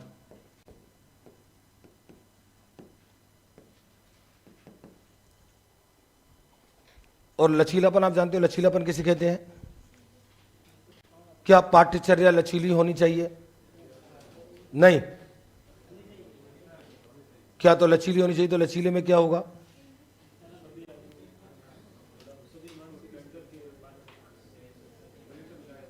सभी मानसिक स्तर के बालक, ये लचीलापन होगा। समय के अनुसार परिवर्तन, ये ज्यादा ठीक है। लचीलेपन का मतलब नहीं जानते? कमाल है यार। लचीलेपन का मतलब होता है कि आपको ये कठोर नहीं पड़ना है कि ये जो पढ़ा दिया ये शामिल है, बस यही है। फ्लेक्सिबिलिटी बोली, लचीलेपन को अंग्रेजी बोलते हैं फ्लेक्सिबिलिटी, और इसका अर्थ होता है कि अगर आवश्यकता है परिवर्तन की तो परिवर्तन करो, नहीं। और विज्ञान की पाठ्यचर्या तो सबसे ज्यादा फ्लेक्सिबिलिटी मांगती है। उसका कारण यह है कि यह माना जाता है, वैज्ञानिकों ने इस बात को कहा कि विज्ञान का ज्ञान लगभग 15 वर्षों में दुगना हो जाता है। 15 वर्षों में लगभग दुगना। और जितनी तेजी से विज्ञान का ज्ञान बदल रहा है, बढ़ रहा है, टेक्नोलॉजी जितनी तेजी से बढ़ रही है, ऐसी दशा में आवश्यक है कि पाठ्यक्रम में बदलाव बहुत जल्दी जल्दी समय पर किया जाए, उनको शामिल किया जाए। आज से 20 साल 25 साल पहले के पाठ्यक्रम को अगर आप उठाओगे और आज के पाठ्यक्रम को उठाओगे, आपको जमीन आसमान का अंतर मिलेगा। और सबसे ज्यादा अंतर मिलेगा गणित में। आप देखो, गणित में अंतर नहीं मिलेगा आपको विज्ञान में, उसमें आपको भाषाई उसमें भी अंतर नहीं मिलेगा, लेकिन आप विज्ञान में देखोगे, विज्ञान के सिलेबस सबसे ज्यादा अंतर मिलेगा। सबसे ज्यादा फ्लेक्सिबिलिटी ये मांगती है, क्योंकि आपको याद है मैंने विज्ञान की प्रकृति में लिखाया था कि विज्ञान के निष्कर्ष कभी भी अंतिम, नया सिद्धांत आता है पुरानी को रिप्लेस कर देता है, नई टेक्नोलॉजी आएगी पुरानी को रिप्लेस करेगी, हर नवीन। तो सबसे ज्यादा अगर लचीलापन कोई पाठ्यचर्या मांगती है, विज्ञान की पाठ्यचर्या मांगती है। आपको लचीलेपन का मतलब पता नहीं? बीएड में कम से कम 140 से ज्यादा बार ये लचीलापन दोहराया जाता होगा। लिखो, मेरे साइकोलॉजी के गुरुजी कहते थे, मैं वही बोल रहा था, साइकोलॉजी के मेरे जो बीएड पढ़ाते थे वो गुरुजी कहते थे कि किशोरावस्था में किशोर इस सड़क पे जाना चाहता है और वो जिद पकड़े हुए कि मैं इसी सड़क पे जाऊंगा, और आप उसको इस सड़क पे ले जाना चाहते हैं, तो आप उसको कभी, क्योंकि कई आपने देखा ना माँ बाप भी कई बार, जैसे अब किशोर है 17-18 साल का और वो बहस कर रहा है, जिद कर रहा है कि मैं तो नहीं करूं, तो फिर पापा भी क्या बोलते हैं कि तेरा बाप भी करेगा, देख तेरे तू करेगा, तेरा बाप करेगा, देख तेरे से तो करवा के रहूंगा। जाने को यही तो होती है काउंटर करना बच्चों को। वो बहुत अच्छी बात बोलते थे, मुझे हमेशा उनकी बात याद आती है, और मेरा साइकोलॉजी में इंटरेस्ट उन्हीं के पढ़ाने से पैदा हुआ।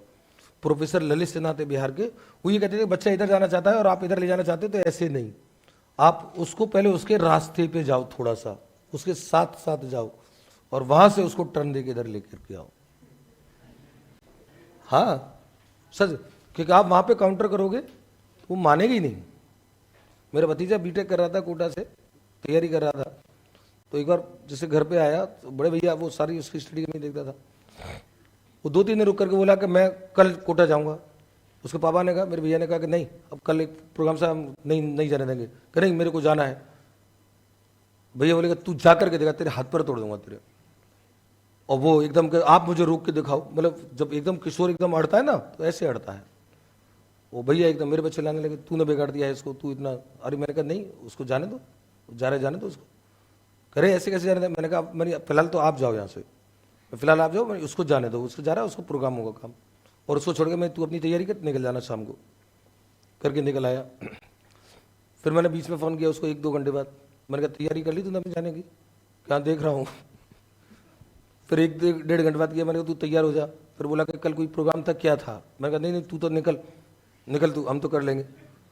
और शाम तक आते आते वो, जैसे 3-4 बार मैंने संवाद किया, शाम तक आते आते कि चाचू कोई प्रोग्राम है, क्या है? तो मैंने प्रोग्राम तो है पर मैं, तू अटेंड करे, तुझे वहाँ काम होगा, तुझे अर्जेंट काम होगा, कोटा निकल तू। कहीं काम तो ऐसा कोई खास नहीं है। तो मैंने कहा नहीं है तो रुक जा, और रुक गया। और अगर उससे ये जिद करते कि नहीं तू रुकेगा, तो वो ये कहता है तुम रोक के दिखाओ। ये होता है तीव्र सांवेगिक विकास। आप जब बन जाओगे ना टीचर, आपको और सेकंड के टीचर बन गए, तो आपको तो किशोर उम्र के बच्चे मिलने हैं आपको, नहीं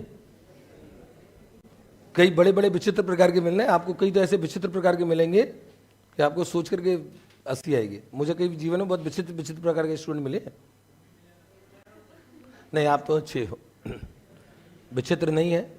आपकी उम्र पे अगर इतना नहीं हो तो घर से वैसे भी तो परेशान डले हो यहाँ, तो अपनी थोड़ी बहुत खींच ऐसी निकालोगे क्लास पे या मास्टरों पे, और किस पे निकालोगे? मैं समझता हूँ, लिख लो इसको।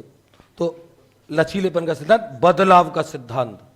अगर आवश्यकता पड़े तो बदलना है, और विज्ञान में आवश्यकता पड़नी ही है, तो इसलिए रिजिड नहीं होना है कि नहीं सिलेबस लिखा है। इस सिद्धांत के अनुसार पाठ्यचर्या में, इस सिद्धांत के अनुसार पाठ्यचर्या में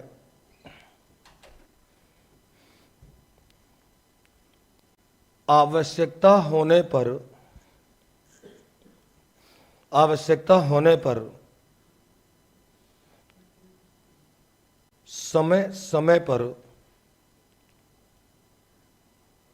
समय समय पर बदलाव किया जाना चाहिए, समय समय पर बदलाव किया जाना चाहिए, तथा निरंतर हो रहे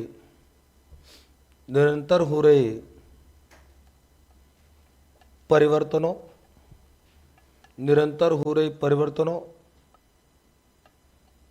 वैज्ञानिक पद्धतियों,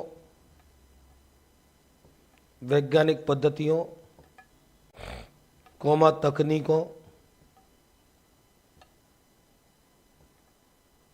आदि का समावेश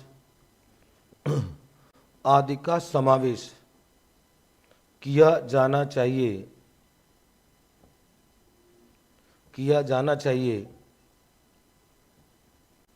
क्योंकि वैज्ञानिकों का मानना है, अब उस स्टेटमेंट को लिखना है, भले अंडरलाइन कर लेना, क्योंकि वैज्ञानिकों का मानना है कि विज्ञान का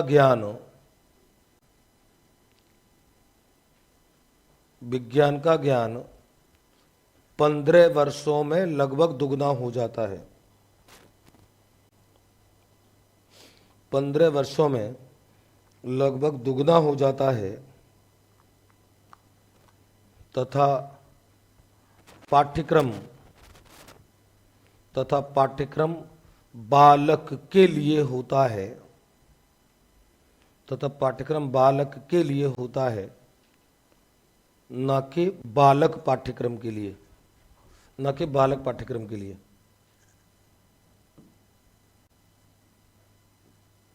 पांचवा लिखो, पाठ्यक्रम बालक के लिए होता है न कि बालक पाठ्यक्रम के लिए। पांचवा आएगा, छठा आएगा? हाँ, पांचवा, व्यापकता एवं संतुलन का सिद्धांत। व्यापकता एवं संतुलन का सिद्धांत।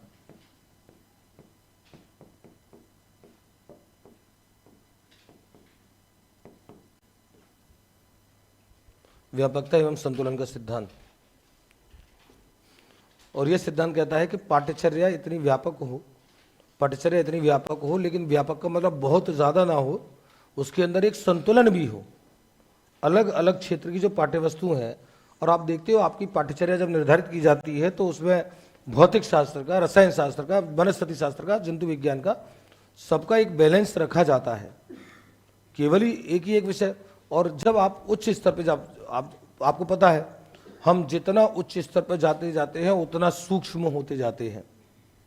आप नीचे पर्यावरण पढ़ रहे हैं, मोटा आइटम है, उसको और पतला कर दिया तो विज्ञान सामाजिक बना दी, विज्ञान को आगे जाकर के और तोड़ के सूक्ष्म कर दिया तो भौतिकी रसायन और बॉटनी जूलॉजी बना दी, और आगे चल के तोड़ दिया तो जब आप आगे पढ़ते हो, जब आपकी 12th क्लास तक तो बायोलॉजी चलती है, बॉटनी और जूलॉजी उसके अंदर निहित होती है, वो तो बीएससी में आके अलग अलग होते हैं। बॉटनी जूलॉजी आपके 12th में बॉटनी जूलॉजी थोड़ी है, आपका एक पेपर होता है बायोलॉजी का, वो बीएससी में जाके जूलॉजी बॉटनी हो जाता है, और एमएससी में आप जूलॉजी बॉटनी में से किसी एक पे टॉपिक पे फोकस हो जाते हो, और पीएचडी की तरफ जाओगे तो जूलॉजी या बॉटनी के किसी पर्टिकुलर एक प्रकरण पे फोकस, तो ऊपर जाते जा रहे हो तो सूक्ष्म होते जा रहे हो, है ना। व्यापकता संतुलन का सिद्धांत इसी बात को बोलता है। लिखे, इस सिद्धांत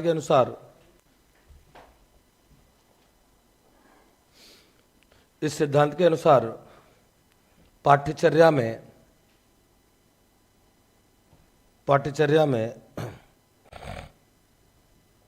न केवल व्यापकता हो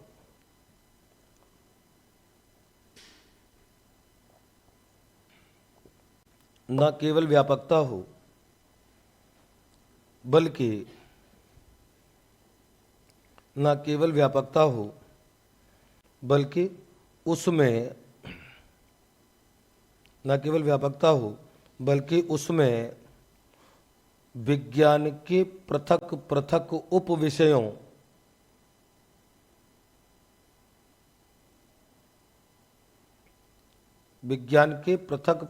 उपविषयों का भी एक संतुलन हो।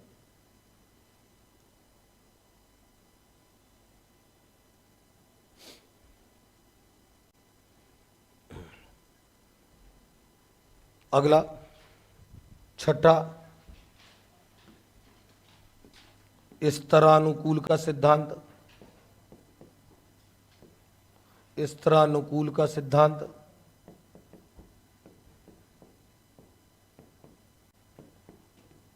और ये वही बात है जो मैं अभी आपको बोला था, स्तरानुकूल का सिद्धांत। बोले ये काम करेगा पाठ्यचर्या निर्माण में? क्या पाठ्यचर्या स्तर को देख करके निर्धारित होगी? बच्चा किस आयु वर्ग का है, उस आयु वर्ग के लिए कौन कौन सी दक्षताएं निर्धारित हैं, ये स्तरानुकूल का सिद्धांत होता है। लेकिन मैं फिर आपसे पूछ रहा हूं, फिर आप बताओ, मैंने अभी आपको बोला था कि किस आयु के बालक में कौन कौन सी दक्षताएं हैं, ये तय कौन करता है? अरे पाठ्यचर्या तो करेगी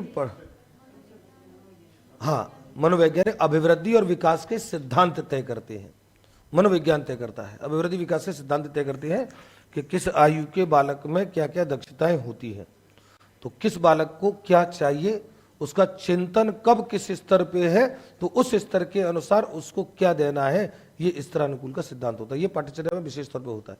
अन्यथा तो आपने पता लगा कि आपने 5वीं क्लास के बच्चों की पाठ्यचर्या में उठा करके आपने 10वीं क्लास का स्तर डाल दिया, बच्चा उस चिंतन में पहुंचे ही नहीं है। आपने उठा करके 6ठी कक्षा में, जैसे मैं गणित का उदाहरण दूं, 6ठी कक्षा में आप गणित की प्रमेय सिद्ध करना डाल दो, बच्चा कभी जिंदगी में नहीं सीखेगा, सीख नहीं सकता है। आप प्रायोगिक कार्यों को प्राइमरी क्लास में डाल दो, अपर प्राइमरी क्लास में डाल दो, तो बच्चा वहाँ हो सकता है जिज्ञासा से देखे जरूर, लेकिन वो उसी से कनेक्ट नहीं हो सकता है, आपके सामने कर करा ले, लेकिन वो उसी से कनेक्ट नहीं हो पाएगा कि ये सब क्या हो रहा है। बस वो उसे एक रोचक प्रक्रिया के तौर पर ले लेगा, रोचक खेल के तौर पर ले लेगा, लेकिन वास्तविक उद्देश्य जो प्रायोगिक कार्य के हैं विज्ञान में, उसको वो बच्चा प्राप्त नहीं कर पाएगा। इसलिए माध्यमिक स्तर से कॉन्सेप्ट रखा गया। देखिए, इस सिद्धांत के अनुसार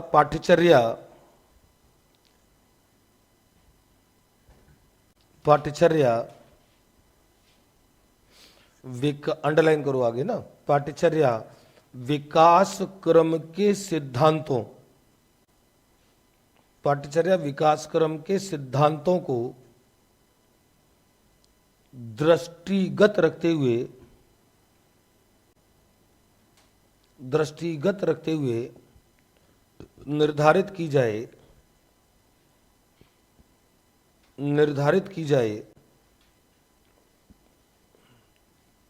ताकि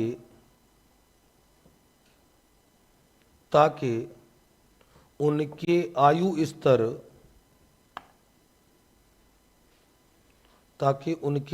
स्तर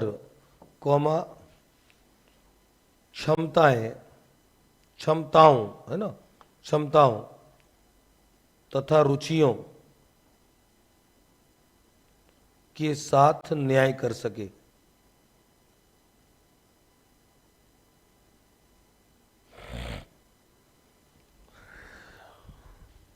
सातवां लिखो, वैयक्तिक भिन्नता का सिद्धांत। वैयक्तिक भिन्नता का सिद्धांत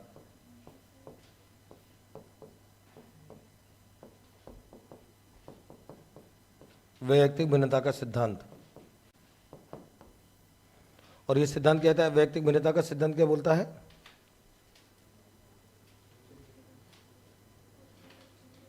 वैयक्तिक भिन्नता, ये शब्द कई बार आया है, मैंने कई बार बताया है।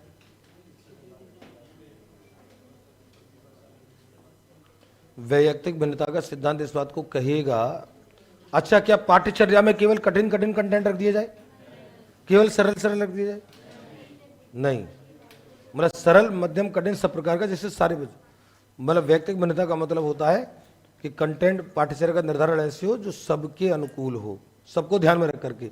वैयक्तिक भिन्नता के अनुसार जो प्रतिभाशाली, औसत, गधेड़े सबको ध्यान में रखना है। देखो, इस शब्द को ध्यान में रखना जरूर, गधेड़े को जुड़े रहना है। यूट्यूब से न बताया, जब आपका सिलेक्शन हो जाए तो मुझे यूट्यूब से बता देना कि आपका सिलेक्शन हो गया है। मुझे बच्चे यूट्यूब पे ही करते रहते हैं, हालांकि अब तो भला अपना कांटेक्ट वैसे तो नहीं हो सकता है, लेकिन आप यूट्यूब के माध्यम से कभी अपने कोई कमेंट है वो बता सकते हो, आपकी कोई समस्या है। मैंने आज सुबह बच्चों को एक चीज़ अच्छी और बताई थी, अगर आपके प्रश्न, आपको देखो एक अच्छी बात मैं बता के जा रहा हूँ, अगर आपके प्रश्न, अगर आपके कोई ऐसे हैं जो आपको पूछने हैं, तो मोबाइल नंबर मैं मेरा तो नहीं देता हूँ, लेकिन मेरा यूट्यूब पे जब आप देखेंगे तो आपको ऑनलाइन वो नंबर आपको मिलता है। एक मेरा हेल्पलाइन नंबर है, जो मेरी एक रिसेप्शनिस्ट जो है वहाँ ऑफिस में जो मेरे उसको संभालते हैं, तो वहाँ उसका एक नंबर है। तो अगर मान लीजिए आपको कोई प्रश्न है आपका, वो उस पर लिखा हुआ है, आप जैसे किसी वीडियो को बोलेंगे डिस्क्रिप्शन में मिल जाएगा, 9001913000 है। आप अपना प्रश्न उस पर व्हाट्सएप कर देना। अपना आपका बैच कौन सा है, ये वाला B1, हाँ, तो खाली B1 उत्कर्ष करके डाल देना, B1 उत्कर्ष B2। मैं तो वो B1 B2 कुछ भी देखूंगा, उत्कर्ष देखूंगा तो मैं समझ जाऊंगा। मैं टाइम निकाल करके आपके प्रश्नों को उत्तर वहाँ दे दिया करूंगा, है ना, वहाँ से आप कर सकते हो। और कोई मतलब बातचीत या उसकी आवश्यकता नहीं है, हालांकि कोई बातचीत का कॉल जाता है, कोई बहुत ज़्यादा इंपॉर्टेंट कॉल होता है तो वो उस कॉल को कॉन्फ्रेंस में लेकर मेरे से बात करा भी देती है, पर ऐसा नहीं कि कोई बहुत ही ज़्यादा वो पढ़े तो बात करना उस पर, है ना। बाकी अपना प्रश्न आप व्हाट्सएप करके डाल सकते हो, B1 उत्कर्ष डाल देना, मैं समय निकाल करके आपके उसके उत्तर दे दिया करूँगा। ठीक है, ठीक है। ये नंबर आपको किसी भी यूट्यूब के मेरे वीडियो के उसका डिस्क्रिप्शन बॉक्स में मिल जाएगा। चलो, तो वैयक्तिक भिन्नता का सिद्धांत, लेकिन इस सिद्धांत के अनुसार इस सिद्धांत के अनुसार पाठ्यचर्या का निर्धारण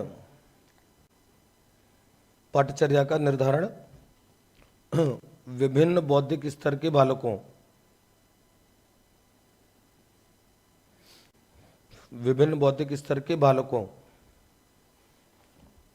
को ध्यान में रखते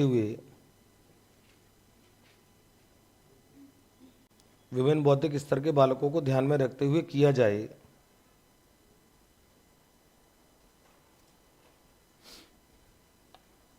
अर्थात पाठ्यचर्या में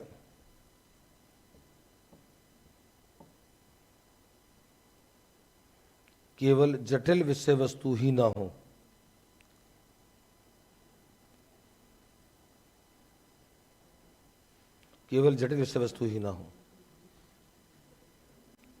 अर्थात पाठ्यचर्या में केवल जटिल विषय वस्तु ही ना हो। कितना सिद्धांत हो गए? 7। एक और लिख लो, 8वां, रुचि का सिद्धांत, रुचि तथा आवश्यकता का सिद्धांत।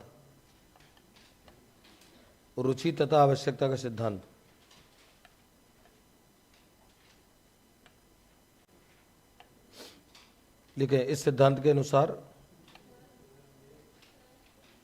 रुचि तथा आवश्यकता का सिद्धांत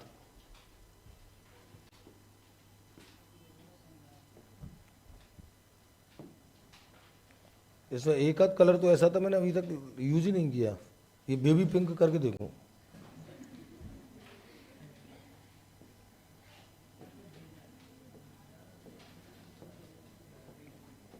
मतलब मैं अपनी व्यक्तिगत रुचि बता रहा हूं, मुझे कलरों में सबसे ज्यादा नापसंद जो कलर है ये पिंक है। इसलिए आपने देखा होगा, नहीं ये भी साइकोलॉजिकल, हर चीज का अपना महत्व होता है। आपने इतने दिन में देखा होगा, मेरा स्वाभाविक तौर पे भी कभी हाथ इससे पड़ा नहीं होगा, कभी भी। ये कलर मुझे कभी पसंद ही नहीं आता है।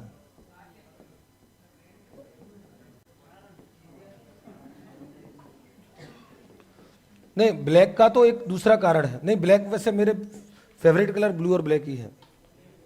ब्लू और ब्लैक मेरे सबसे ज्यादा फेवरेट कलर है। देखो, नहीं आप सुनो, आपके कलर, आपकी हैंड राइटिंग, आपका ड्रेस सेंस, आपका सब कुछ आपकी बहुत सारी चीजों को बयां करता है ना। किसी बच्चों की हैंड राइटिंग आप मुझे दिखा देना, और मैं हैंड राइटिंग देख करके ज्यादा नहीं तो उसके 2, 4, 5 गुण मैं आपको बता दूंगा और लगभग पक्के निकलेंगे। हाँ देखो, नहीं ये काम मेरे से व्यक्तिगत आके करवाना, अभी किसी के मैंने कुछ बोल दिए तो। देखिए, आवश्यकता एवं रुचि का सिद्धांत, अरे साइकोलॉजिस्ट यही चीजें देखते हैं। बोला साइकोलॉजिस्ट यही चीज देखते हैं। एक शराबी डॉक्टर को उसको दिखाने गया साइकोलॉजिस्ट को, उससे कहा कि सर मुझे आपसे सलाह लेनी है। वो साइकोलॉजिस्ट देख के समझ गया कि दारू आ जाइए, क्योंकि पता लग जाता है ज्यादा दारू पीने वालों को। उससे बेचारे ने अपना सवाल पूछा कि दारू पीते हो? उसको डॉक्टर साहब पीते तो, पर अभी रहना तो शाम को ही पियेंगे।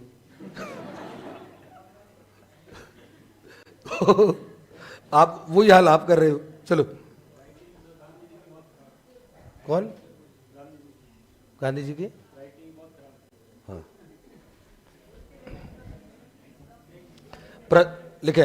वैसे आपने अलग अलग बौद्धिक शब्द वाले बालकों को पढ़ा होगा, वहां पे आप प्रतिभाशाली बच्चों के लिए देखते हो, ये प्रतिभाशाली बच्चों के लिए लिखा जाता है कि प्राय प्रतिभाशाली बच्चों का हस्तलेख प्राय खराब होता है, प्राय। लेकिन सुनो, इसका वाइस वर्सा सही नहीं है। वाइस वर्सा मतलब जिनका हस्तलेख खराब हो वो अपने आप को इंटेलिजेंट मानने लगे। मतलब इसका विलोम, वाइस वर्सा का मतलब होता है विलोम सही नहीं है इसका। प्रतिभाशाली बच्चों के प्राय, सबके नहीं, ज्यादातर के हस्तलेख आपको खराब मिलेंगे, क्योंकि उनका फोकस जो होता है वो हस्तलेख के सजाने पर ना होकर के कंटेंट की गहनता और उस पर होता है, इसलिए हस्तलेख खराब होता है। लेकिन जिसका हस्तलेख खराब है वो इंटेलिजेंट हो ये जरूरी नहीं है। हाँ, अभी से ही मानने लोगों अपने आप को। जैसे हम जनरली कहते हैं कि सृजनशील बच्चे प्राय बैक बेंचर्स होते हैं और प्रतिभाशाली बच्चे प्राय फ्रंट बेंचर्स होते हैं, तो इसका अर्थ विलोम सही नहीं है कि जो फ्रंट बेंच पे बैठे वो इंटेलिजेंट ही है, लेकिन कक्षा के कोई लक्षण है।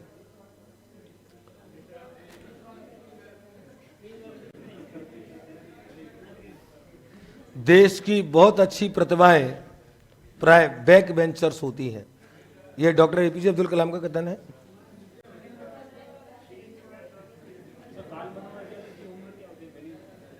नहीं, ऐसा कोई है थोड़ी बाल मनोवैज्ञानिक, ऐसा कोई सर्टिफिकेट थोड़ी है कि इतनी उम्र का होगा तो ही बल।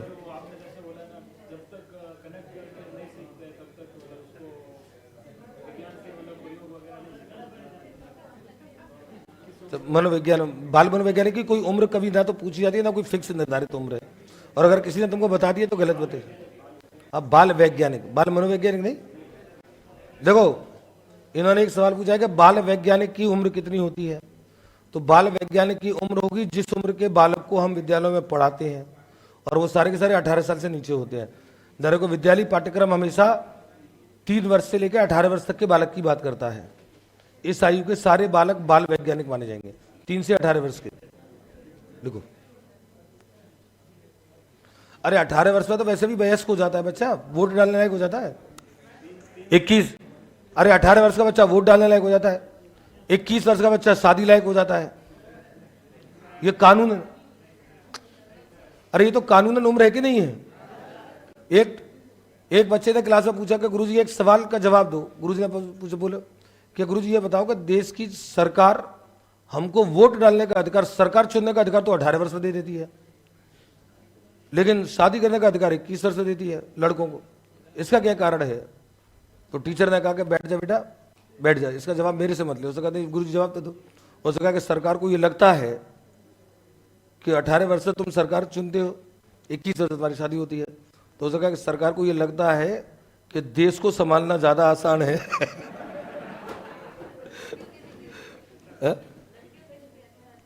हाँ, बच्चियों की तो 18 वैसी होती है।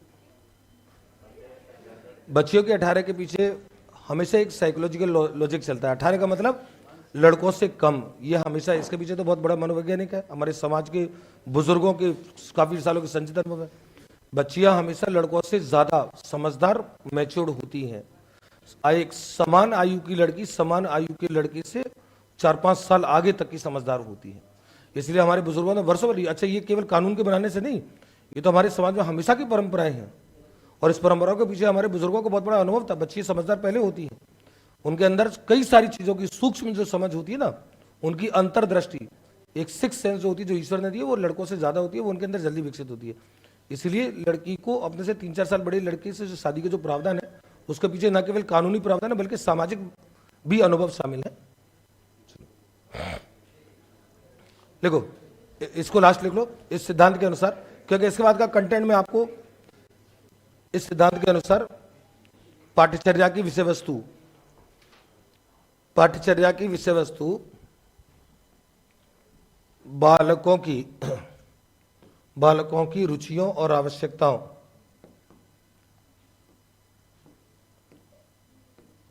बालकों की रुचियों और आवश्यकताओं को ध्यान में रखते हुए इस सिद्धांत के अनुसार पाठ्यचर्या की विषय वस्तु बालकों की रुचियों एवं आवश्यकताओं को ध्यान में रखते हुए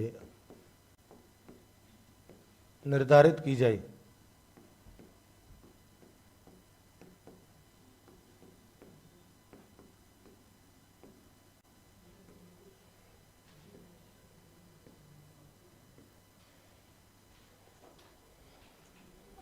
ये आपके सिद्धांतों के शीर्षक डालो। अगला, पाठ्यचर्या को प्रभावित करने वाले कारक।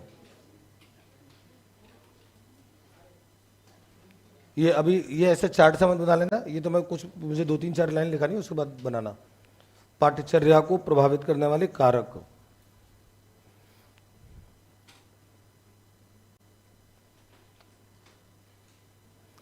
मैंने अगर आपको साइकोलॉजी पढ़ाई होती तो आपकी पूरी साइकोलॉजी को खोल देता मैं आपको। नहीं, एक बात बता रहा हूं, साइकोलॉजी को सिर्फ पढ़ना नहीं होता है, साइकोलॉजी को जीना होता है, हर बात को।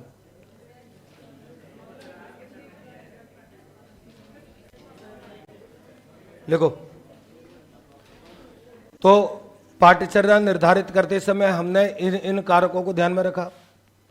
अब ये सारे सिद्धांतों को ध्यान में रखा, तो पाठ्यचर्या जब निर्धारित होगी तो ऐसे कौन से फैक्टर हैं जो पाठ्यचर्या को प्रभावित करेंगे, यानी कि जिनको ध्यान में रखे गए बिना पाठ्यचर्या का निर्धारण नहीं होगा। लिखे, थोड़ा सा लिख लें भूमिका।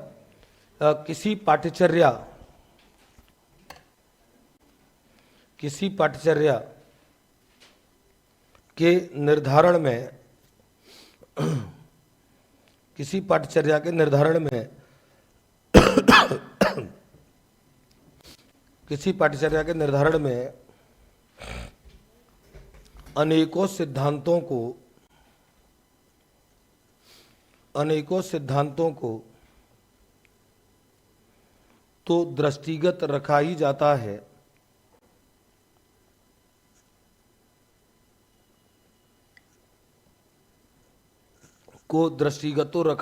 है,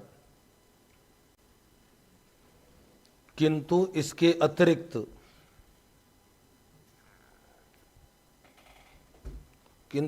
अतिरिक्त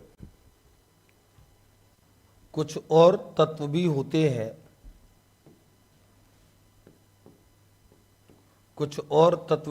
हैं,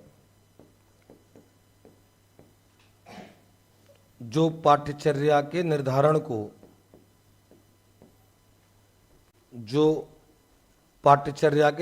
को प्रभावित करते हैं।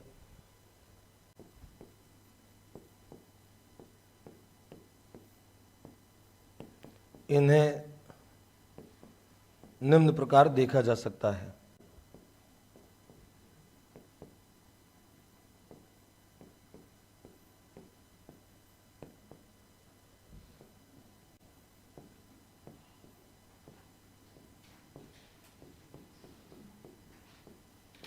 अब इसको बना लो एक बार।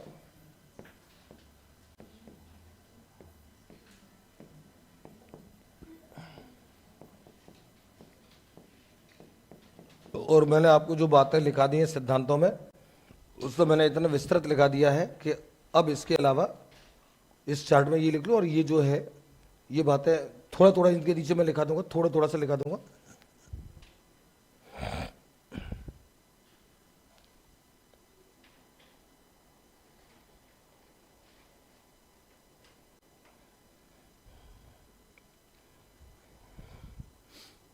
विषय वस्तु की प्रकृति, शिक्षण के उद्देश्य, विद्यार्थियों के लिए उपयोगिता और समाज के लिए उपयोगिता।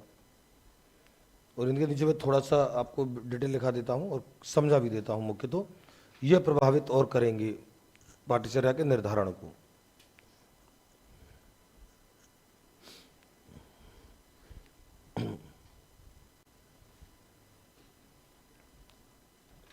कैसे निर्धारण को प्रभावित करेंगे, एक बार आ जाए।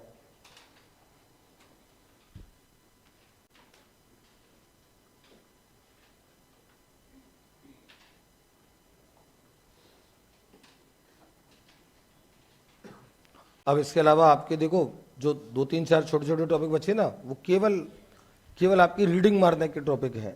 वैज्ञानिक दृष्टिकोण, वैज्ञानिक साक्षरता, वैज्ञानिक विधि। वो वैज्ञानिक विधि तो आपको वैसे तो मैं भी थोड़ी सी नोट करा दूंगा। वैज्ञानिक विधि बिल्कुल वही है जो समस्या समाधान विधि थी, जो मैंने आपको लिखा रखी है। वो तो कुल मिलाकर के समस्या समाधान विधि मैंने आपको लिखा दी ना, तो वो विधि है, और वो उसी को वैज्ञानिक विधि बोलते हैं। तो ये केवल रीडिंग मारना है। एक विज्ञान का अन्य विषयों से संबंध, केवल ये वाले टॉपिक है। उसमें से जितना अपना हो जाएगा, बाकी आप रीडिंग वाले का मैं आपके पास पेज भिजवा दूंगा, ठीक है ना। ऐसी कोई ये टॉपिक महत्वपूर्ण था, जिस वजह से मुझे रुकना था। पाठ्यचर्या के सिद्धांत ये समझाने थे। विषय वस्तु की प्रकृति प्रभावित करने वाले कारकों में देखो, और आप मेरे पहले सवाल का जवाब दो। बताओ, क्या विज्ञान की पाठ्यचर्या निर्धारित की जाएगी और हिंदी की पाठ्यचर्या निर्धारित की जाएगी? क्या दोनों के मानक एक जैसे होंगे? क्या विज्ञान की पाठ्यचर्या का निर्धारण हिंदी की पाठ्यचर्या के निर्धारण से किस प्रकार भिन्न होगा? और इस बात को आपको जवाब देना है उस विषय की प्रकृति के परिप्रेक्ष्य में। यह बात आपको याद है, मैंने विषय की प्रकृति जब लिखाई थी तो विज्ञान विषय हमने लिखा था कि प्रत्येक विषय की प्रकृति अलग अलग होती है और उसका संबंध उस विषय की संरचना से होता है। विज्ञान की संरचना ही अलग है, भाषा की संरचना ही अलग है। भाषा में व्याकरण नाम का आइटम होता है, वो विज्ञान में होती नहीं है। भाषा में साहित्य नाम का आइटम होता है, वो विज्ञान में होती नहीं है। विज्ञान में जो निरीक्षण परीक्षण का सिद्धांत होता है, उसका भाषा में कोई मतलब नहीं है। तो विज्ञान की जो संरचना है, जहां पे अवलोकन किया जाएगा तथ्यों का, संग्रह किया जाएगा, उस आधार पर परिकल्पनाएं बनेंगी, उनका परीक्षण होगा, वो जो सिद्धांत है उसके बाद किसी निष्कर्ष को हम मानेंगे, प्रायोगिक कार्य करेंगे। वो सारी संकल्पना हिंदी में ही नहीं, तो निश्चित तौर पर विषय वस्तु की जो प्रकृति है, अगर वो विज्ञान है तो उसके निर्धारण के लिए अलग मापदंड होंगे, और अगर वो हिंदी है तो उसके निर्धारण के अलग मापदंड होंगे, और अगर वो सामाजिक विज्ञान है तो अलग मापदंड होंगे। इसका मतलब विषय वस्तु की प्रकृति पाठ्यचर्या निर्धारण को प्रभावित करेगी, नहीं करेगी? अरे मना कर दो, हम तो इसको मिटा देंगे। हाँ करेगी तो मुंडी तो हिलाओ, कुछ लिखो, ऐसे लिखो। विज्ञान, इसके नीचे लिखना, विज्ञान विषय की प्रकृति, विज्ञान विषय की प्रकृति अन्य विषयों से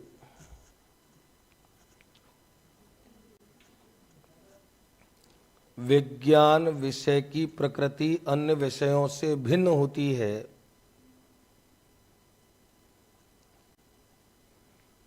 अन्य विषयों से भिन्न होती है तथा निरीक्षण परीक्षण के सिद्धांत पर आधारित होती है,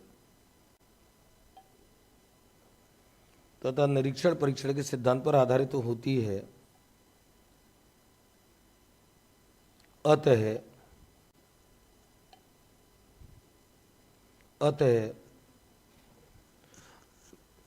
निश्चित ही विज्ञान की पाठ्यचर्या, अतः निश्चित ही विज्ञान की पाठ्यचर्या निर्धारण में,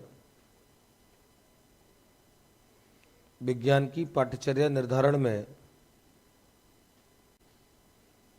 उन तत्वों, अतः विज्ञान की पाठ्यचर्या निर्धारण में उन तत्वों कौमा शिक्षण विधियों, शिक्षण विधियों, शिक्षण उपागमों,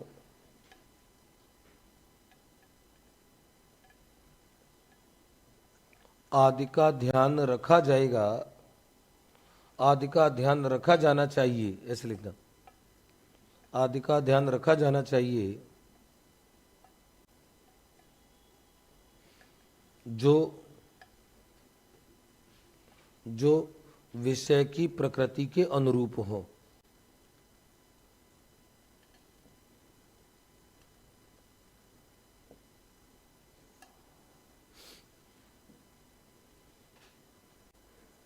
शिक्षण के उद्देश्य में लिखो, शिक्षण के उद्देश्य, विज्ञान विषय के शिक्षण, विज्ञान विषय के शिक्षण में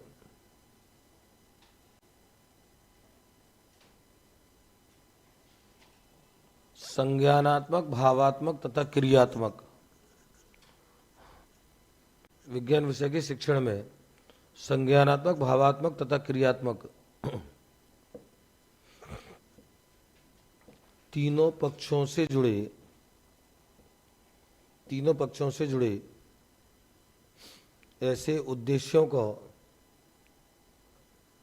तीनों पक्षों से जुड़े ऐसे उद्देश्यों की, ऐसे उद्देश्यों की प्राप्ति अनिवार्य होती है, ऐसे उद्देश्यों की प्राप्ति अनिवार्य होती है जो बालकों की अनुसंधानात्मक प्रवृत्ति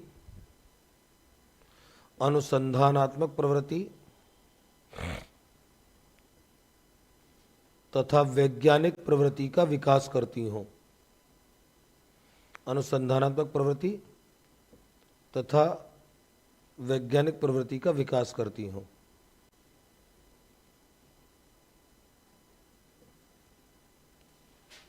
बस, लेकिन समझ यहाँ पे ये लो कि हमारे शिक्षण के उद्देश्य विज्ञान में जब होंगे तो हम अपना उद्देश्य ऐसे संज्ञानात्मक, भावात्मक, क्रियात्मक के ऐसे उद्देश्यों की प्राप्ति संभव बनाने का काम करेंगे जो बालकों को अनुसंधानात्मक और वैज्ञानिकता की ओर ले जाती हो।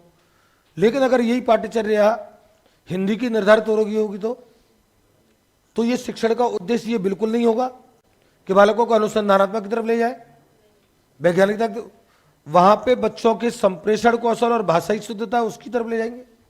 और यही जब सामाजिक की होगी तो ये बच्चों को एक अच्छे नागरिक बनने या समाज के साथ सर्वाइव करने या अतीत के वृत्तांत जानने उसकी तरफ ले जाएगी। और यही जब गणित की होगी तो ये बच्चों के अमूर्त चिंतन और उस ओर ले जाएगी। तो निश्चित तौर पर जो शिक्षण के उद्देश्य होंगे, विषय बदलेगा तो उसको प्रभावित करेंगे। विद्यार्थियों के लिए उपयोगिता ये अपन ऊपर लिख चुके हैं, उपयोगिता के सिद्धांत में लिख चुके हैं ना, तो दैनिक जीवन। और समाज के लिए उपयोगिता ये अंडरस्टूड बात है, इसमें ऐसी कोई विशेष मत लिखो, बस ये बात है। ऐसे बहुत डिटेल की आवश्यकता नहीं है, सार तत्व मैंने आपको दे दिया है। अब उसके बाद देखो ये आपका दोनों, इस 2 टॉपिक थे आपके सिलेबस के, दोनों टॉपिक आपके पूरे हैं। अब आपके जो देखो, एक तो वैज्ञानिक विधि,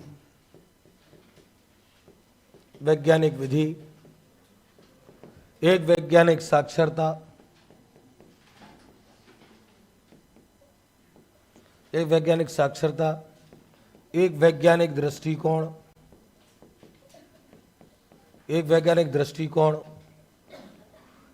और एक विज्ञान का अन्य विषयों से संबंध।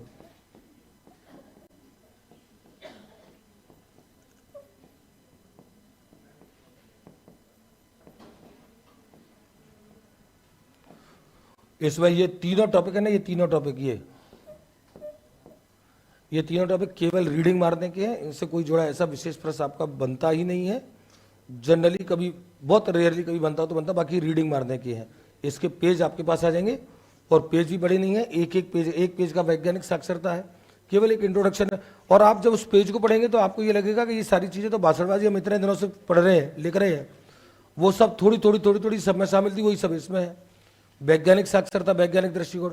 वैज्ञानिक साक्षरता क्या होगी? वैज्ञानिक साक्षरता होगी जो बालकों को इस प्रकार से साक्षर करे कि वे अंधविश्वास, पूर्वाग्रह, रूढ़िवादिता, परंपराएं, इनसे हट करके आधुनिक तरीके से सोचे। ये वैज्ञानिक साक्षरता में थोड़ी सी ये बस एक आलेख सा है। वैज्ञानिक दृष्टिकोण बिल्कुल वैज्ञानिक साक्षरता जैसा है। दृष्टिकोण ऐसा बने बच्चों का जो वैज्ञानिकता की ओर, नई खोज की ओर ले जाए। मतलब वो सामान्य बात है। मतलब मैं आपको जो इसका उपलब्ध कराऊंगा, समय होता तो मैं आपको लिखा था तो आप ये सोचते कि ये फालतू लिखा है, ये सारी चीजें हम कहीं ना कहीं पढ़ चुके हैं, हमारे कंटेंट में शामिल हो चुकी है। और विज्ञान का अन्य विषयों से संबंध, ये अलग अलग जगह विज्ञान को जहाँ पे आप थोड़ा देखते हो दैनिक जीवन की घटना में, ये भी बस एक सैद्धांतिक बात, इसमें कोई तकनीकी चीज कुछ नहीं है मेरे पढ़ाने की। वैज्ञानिक विधि जरूर एक टॉपिक ऐसा है, वैज्ञानिक विधि, इसके कुछ अपने पद हैं, लेकिन मैं आप और शीर्षक डाल भी लो, इसमें थोड़ा सा लिखा देता हूं, क्योंकि वैज्ञानिक विधि हालांकि ये बिल्कुल वही है जो समस्या समाधान विधि है ना, इस समय आपको लिखा देता हूं वैज्ञानिक विधि, ये शीर्षक डाल लो आप लोग। बाकी तो आप थोड़ी सी चीजों को देख लेंगे, ऐसा कोई पूरा आपका सिलेबस मैं बहुत ठोस करा के जा रहा हूं, चिंता मत करो। क्या विज्ञान क्लब का गठन अनिवार्य ही है? विज्ञान क्लब अनिवार्य है, ये ऐच्छिक नहीं है। विज्ञान क्लब होता ही है स्कूलों में, अरे स्काउटिंग होती है, विज्ञान क्लब होता ही होता है। ये ऐच्छिक नहीं है कि करो या मत करो, ये अंग है विद्यालय व्यवस्था के। आपको सर एसडीएमसी क्या गठन हो गई होगा? अरे होगा, अनिवार्य है। विज्ञान क्लब होगा, स्काउट क्लब होगा, ये सब विद्यालय के अनिवार्य अंग। आप तो फीस जो भरते हो ना 9-10 की, उस फीस में 50 रुपये तो स्काउटिंग फीस के होते ही हैं। जो फीस के लिए जा रहे थे स्काउटिंग की गतिविधि होंगी। लिखो वैज्ञानिक विधि।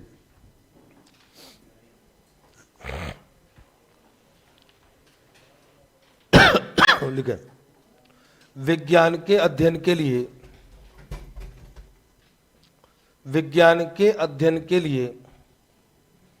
यह आवश्यक है, विज्ञान के अध्ययन के लिए यह आवश्यक है कि उसे ऐसी विधियों से पढ़ाया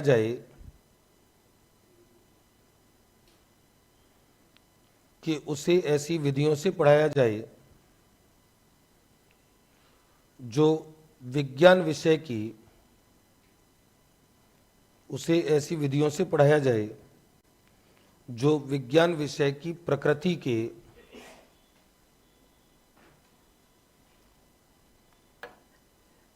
जो विज्ञान विषय की प्रकृति के अनुकूल हो, विज्ञान विषय की प्रकृति के अनुकूल हो। क्योंकि ये भूमिका बना रहे हैं ना, मैं फिर इसके तत्व में नीचे लिखा दूंगा, क्योंकि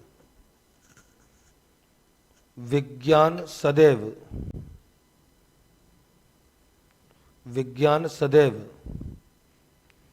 किसी भी तथ्य को, विज्ञान सदैव किसी भी तथ्य को तब तक नहीं मानता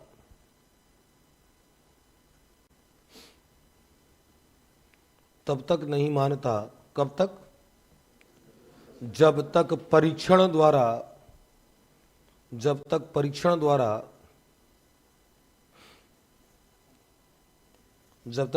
द्वारा उसकी प्रामाणिकता सिद्ध ना हो जाए।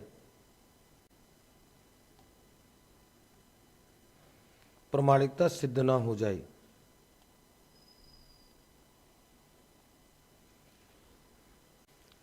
लाइन चेंज करके लिखो, अतः वैज्ञानिकों द्वारा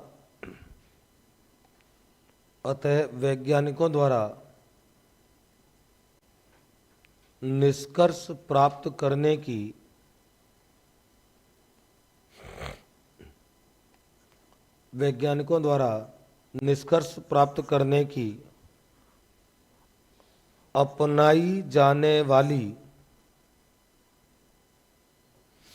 अपनाई जाने वाली यह क्रमबद्ध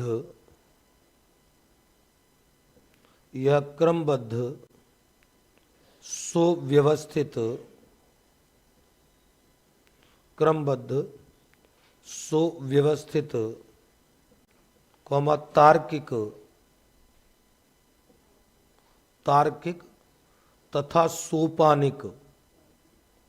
तार्किक तथा सोपानिक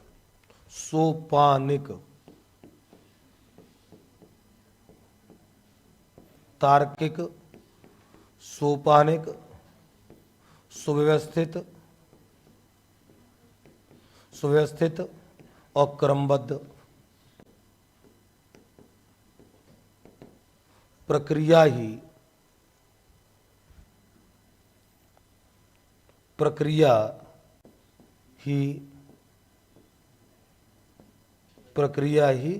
वैज्ञानिक विधि कहलाती है। प्रक्रिया ही वैज्ञानिक विधि कहलाती है।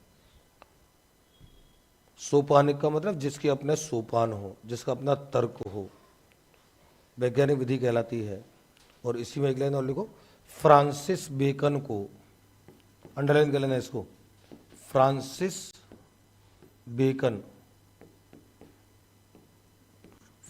बेकन को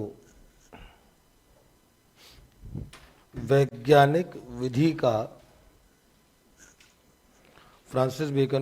विधि का जन्मदाता माना जाता है।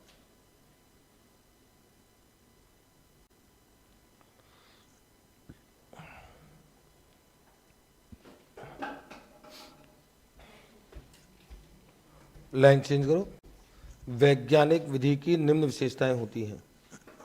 वैज्ञानिक विधि की निम्न प्रकृति होती है, ऐसे लिखना।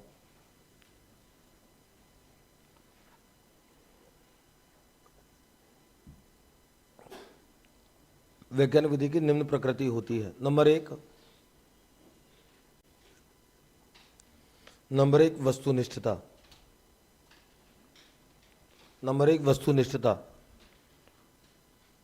और ये वस्तुनिष्ठता मैं आपको पढ़ा चुका हूं। वस्तुनिष्ठता का गुण क्या होता है? वस्तुनिष्ठता किसे कहेंगे? जिससे प्राप्त निष्कर्ष पे कोई संदेह ना हो, है? हाँ, विश्वसनीय तो हो गई होगा, निष्पक्ष हो, संदेह ना हो, उसी चीज को वस्तुनिष्ठ बोलते हैं। ये मैं आपको कई जगह अलग अलग जगह बता चुका हूं। तभी तो मैंने कहा कि जो चीज इसमें है वो ऐसी कोई नई नहीं है, फिर भी मैं इसकी प्रक्रिया तो वैज्ञानिक विधि को तो मैं करा ही देता हूं। वो तो सब रीडिंग वाले हैं, आपको एक एक पेज मिल जाएगा। लिखे वस्तुनिष्ठता, लिखे वैज्ञानिक विधि, डैश करके लिखना, वैज्ञानिक विधि से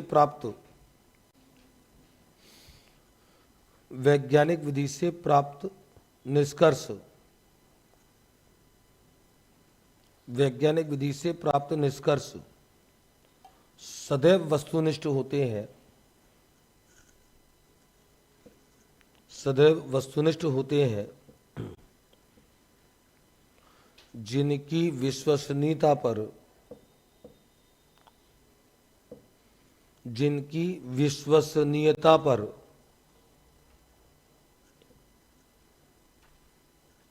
संदेह नहीं किया जा सकता।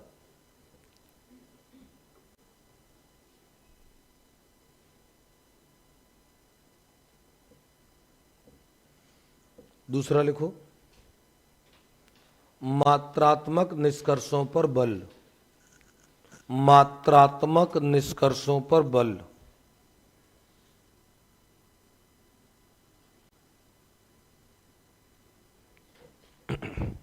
इसको मुझे समझाना पड़ेगा, इसको देखो समझ लो। वैज्ञानिक विधि ने दो निष्कर्ष दिए, एक मात्रात्मक निष्कर्ष, एक गुणात्मक निष्कर्ष। मात्रात्मक निष्कर्ष वो होगा जो मात्रा को बताएगा, गुणात्मक निष्कर्ष होगा जो गुण को बताएगा। मात्रा जो होती है वो सीमाओं में बांधी जा सकती है। जैसे मैं अगर कहूं कि आपके 72% अंक है तो 72% एक सीमा है, लेकिन मैं अगर ये कहूं कि वो अच्छा है, वो कितना अच्छा है इसकी मात्रा निर्धारित नहीं है। मैं अगर कहता हूं कि वो श्रेष्ठ है तो श्रेष्ठ कितना है इसकी मात्रा निर्धारित नहीं है। वैज्ञानिक विधि कोशिश ये करती है, निष्कर्ष तो वो गुणात्मक मात्रात्मक दोनों निकालती है, लेकिन ज्यादा बल जो दिया जाता है वो मात्रात्मक निष्कर्षों पर दिया जाता है, क्योंकि वो निश्चित होते हैं। गुणात्मक निष्कर्ष गुणों को प्रदर्शित तो करते हैं, लेकिन उनकी निश्चितता नहीं होती, मात्रा निश्चित नहीं होती, इसीलिए उन्हें विश्वसनीय नहीं माना जाता। मात्रात्मक निष्कर्षों की मात्रा को परखा जा सकता है, चेक किया जा सकता है। लिखो, तो इसीलिए वैज्ञानिक विधि मात्रात्मक निष्कर्षों में बल देती है। लिखे, वैज्ञानिक विधि सदैव, वैज्ञानिक विधि सदैव मात्रात्मक निष्कर्षों पर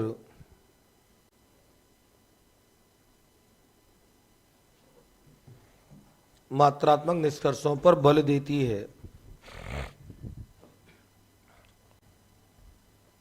मात्रात्मक निष्कर्षों पर बल देती है क्योंकि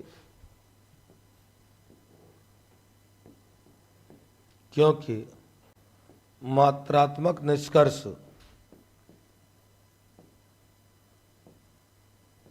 निश्चित होते हैं, निश्चित होते हैं, जबकि गुणात्मक निष्कर्ष, गुणात्मक निष्कर्षों में अनिश्चितता होती है।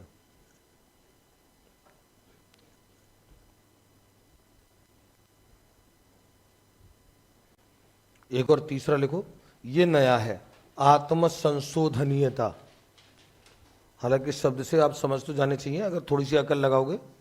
आत्म संशोधनीयता ये सभी वैज्ञानिक विधियों का गुण होता है। समस्या समाधान विधि हो, प्रायोजना विधि हो, ह्यूरिस्टिक विधि हो। अच्छा, आप ये कहेंगे वैज्ञानिक विधि है कौन सी? ये सारी जो विधियां मैंने पढ़ाई ना, व्याख्यान विधि को हटा दो, ये व्याख्यान विधि वैज्ञानिक नहीं है। ह्यूरिस्टिक विधि, प्रायोजना विधि, प्रयोगशाला विधि, ये सारी की सारी वैज्ञानिक विधियां हैं। और इन सबको हमने नाम दे दिया है, एक समस्या समाधान विधि, इन सबको हमने नाम दे दिया है क्या? वैज्ञानिक विधि। तो ये जो हम बात कर रहे हैं ओवरऑल उन्हीं विधियों के बारे में बात कर रहे हैं, उन सब में ये गुण होते हैं जो मैं वैज्ञानिक विधि में लिखा रहा हूं। और ये वाला जो गुण है आत्म संशोधनीयता, नाम से पता लग रहा है, कुछ लगा रहे हो? आत्म संशोधन, खुद संशोधन करने की ताकत। ध्यान को, हर वैज्ञानिक विधि में ये गुण होता है कि अगर एक तरीके से निष्कर्ष प्राप्त नहीं हो पा रहा है तो उसमें संशोधन करके दूसरा तरीका अपनाए, लेकिन निष्कर्ष हर हालत में निकाले। इसे प्रत्येक विधि का ये गुण माना जाता है, आत्म संशोधनीयता। ठीक है, प्रत्येक वैज्ञानिक विधि में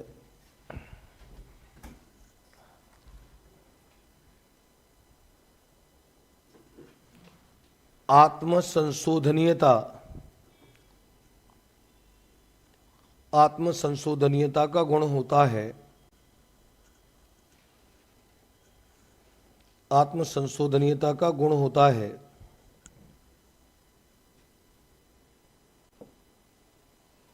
आत्म संशोधनीयता का गुण होता है अर्थात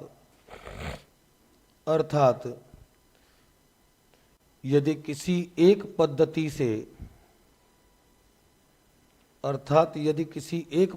से निष्कर्ष प्राप्त नहीं हो रहा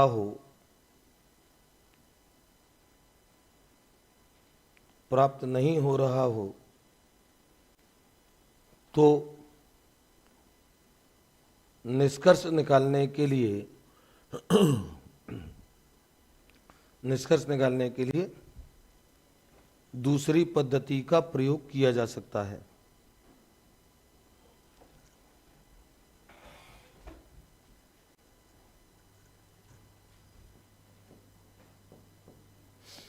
और अगला लिखो परिकल्पनाओं का प्रयोग।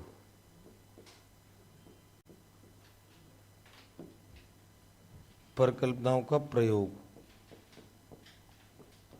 और इस बात को भी मैं कई जगह आपसे कर चुका हूं कि विज्ञान में परिकल्पनाओं का विशेष स्थान होता है, हाइपोथेसिस का। और ये मैंने आपको प्रकृति में भी लिखाया था, एक बिंदु लिखाया था प्रकृति में, विज्ञान की प्रकृति में, कि विज्ञान में परिकल्पनाओं का विशेष स्थान होता है। और परिकल्पनाएं होती क्या है? किसी समस्या का संभावित हल जिसका अभी अचार डाला जाएगा, क्या होगा? जिसका अभी परीक्षण होगा।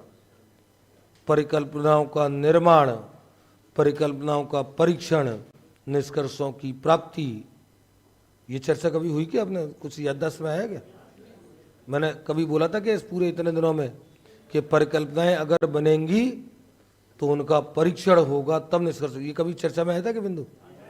नहीं आया। तो मैं पूछ रहा हूँ परिकल्पनाओं का क्या होगा, तो ऐसे देख रहे हो मेरी तरह, उल्लू की तरह, जैसे मैंने कोई नई बात बोल दी हो। चलो लिखे परिकल्पना को। वैज्ञानिक विधि सदैव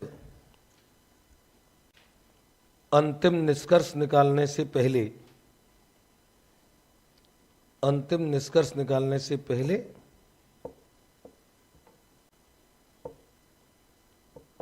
क्या करती है? परिकल्पनाओं का निर्माण करती है। अंतिम निष्कर्ष निकालने से पहले परिकल्पनाओं का निर्माण करती है तथा उन परिकल्पनाओं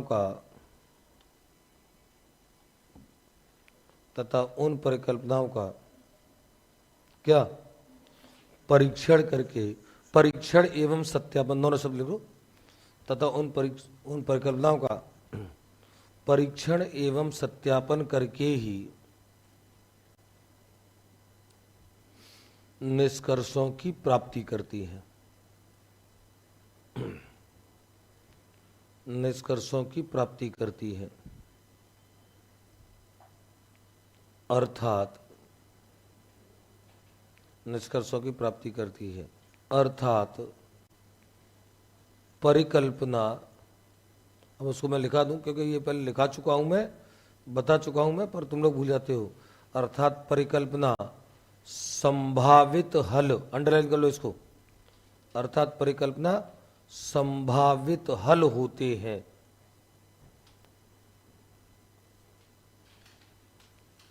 हाँ सही है ना? ये वैज्ञानिक विधि हो गई बस। उसके अलावा तो आपने जो सारी विधि पढ़ी है वैज्ञानिक विधि ही है। क्या? शायरी? देखो आज सुबह L2 का बैच समाप्त किया था मैंने, उसमें थोड़ा सा विज्ञान का कंटेंट था, लेकिन आज मैं सुनाऊंगा तुमको। तो आज ऐसी शायरी नहीं सुनाऊंगा, आज शायरी सुनाएंगे तो राष्ट्र के नाम शायरी सुन, देश को समर्पित करके एक शायरी सुनाऊंगा। आप सुबह वो सुबह जो उस समय गला बैठा हुआ था वो मतलब आपने कटिंग करके तो सही दिया, और वो उस समय आवाज़ थोड़ी सी बैठी हुई थी मेरी, बैठी तो खैर अभी भी है, सुबह की तुलना में थोड़ी सी साफ हो गई है। क्या एक आप सुनाओगे? चलो एक बार आ जाओ।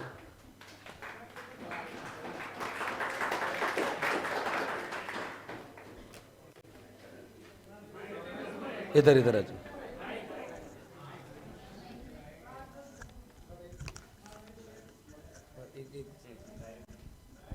बाइक बंद करो।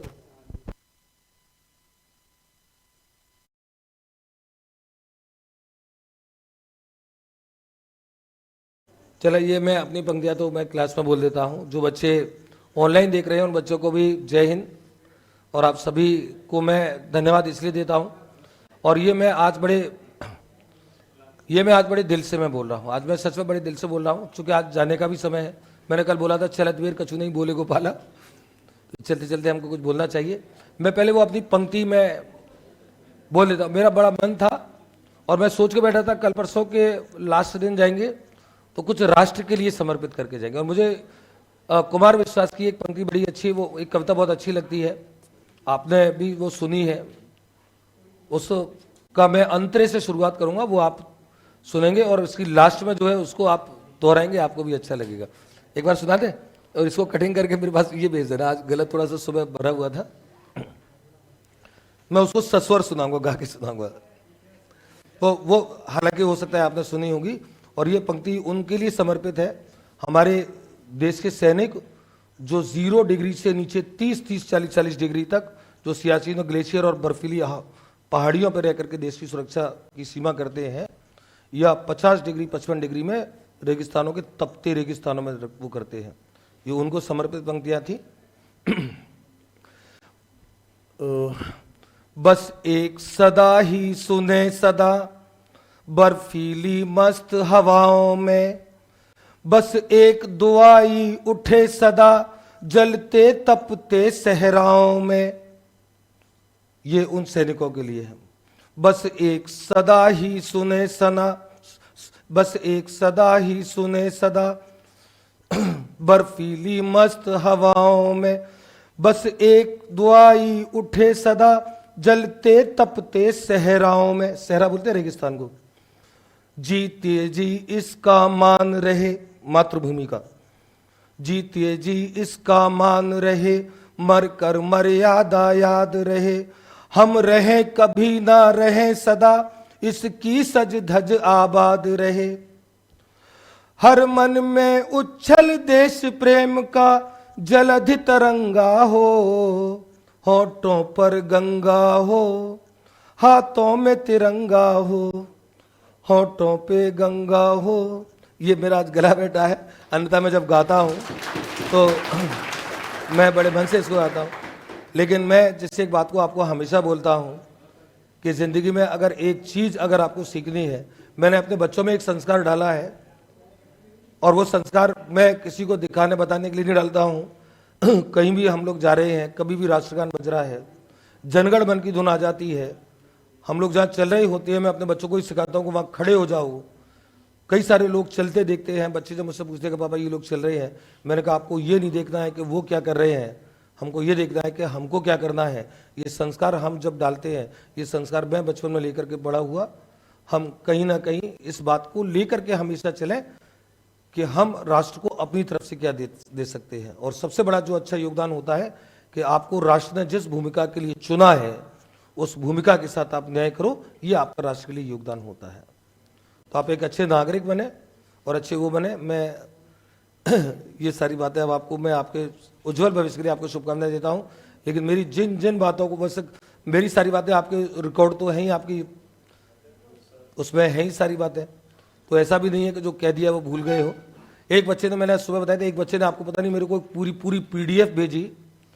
कई सारे बच्चे ऐसे हैं जो कहीं इतना ज़्यादा प्रेम करते हैं। एक बच्चे ने मुझे पूरी PDF भेजी, मैंने जिस दिन जो शिक्षण विधि का टॉपिक पढ़ाया था, उस दिन मैंने जो लाइनें बोली थी, तो जिस टॉपिक के बाद बोली थी उसने वहाँ नोट कर रखी थी उस दिन, और उन लाइनों के बाद और उसे पूरी पीडीएफ भेजी कि देखो सर मेरे पास एक एक लाइन आपकी नोट है। उससे जब नोट्स बनाए उसने, कहीं आप शिक्षक बनो, शिक्षक बनते समय ये ध्यान रखो संपूर्णता लेकर के आओ, हर चीज जानो, जो जानने का अवसर मिलता है अपने आप को विज्ञान के विज्ञान की सीमा में मत बांधो। मैंने आपको एक दिन बोला था कि आप किसी क्लास में बैठते हैं, एडिशनल नॉलेज अगर आपको मिलती है आप, लेकिन आपने अपने आप को सीमा में बांध लिया, और ये सीमा में बांधना आपको नुकसान पहुंचाता है। जितना असीमित हो सकते हो उतना असीमित हो, जानो हर चीज को। तो आप सभी को मेरी हार्दिक शुभकामनाएं। मुझे बताना जरूर कि आपका सिलेक्शन हुआ कि नहीं हुआ। चलिए, राइट एंड थैंक यू। और आप सभी को मैं दिल से धन्यवाद देता हूं। मेरी पूरी क्लास अनडाउटेडली डिसिप्लिन चली है, और मैं समझता हूं कि श्याम जी ने भी मुझे एक दो बार कहा था कि सर आपकी क्लास में बच्चे डिसिप्लिन बैठे रहते हैं। मुझे पता नहीं बाकी क्लासों में भी बैठते ही होंगे अब लोग लेकिन ये छोटे छोटे मामूली से माइनर से उसको निकाल दें, उसका कोई ऐसा कोई डिस्टर्बेंस हुआ भी नहीं है उन चीज़ों से। लेकिन मैं डांटता रहता हूं आपको। हाँ, मैंने आपको डांटने डपटने में कुछ कठोर शब्दों का प्रयोग किया हो, मैं ये उम्मीद करता हूं कि आप उसको निकाल देंगे दिमाग से, एक बड़ा भाई समझ करके, क्योंकि मैं उसके पीछे जो मेरा भाव नहीं था आप समझते हो। मैं आपको तब भी डांटता था, मैं आपको आज भी डांट करके जा रहा हूं।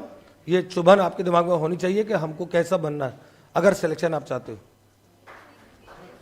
Right and thank you. जय हिंद।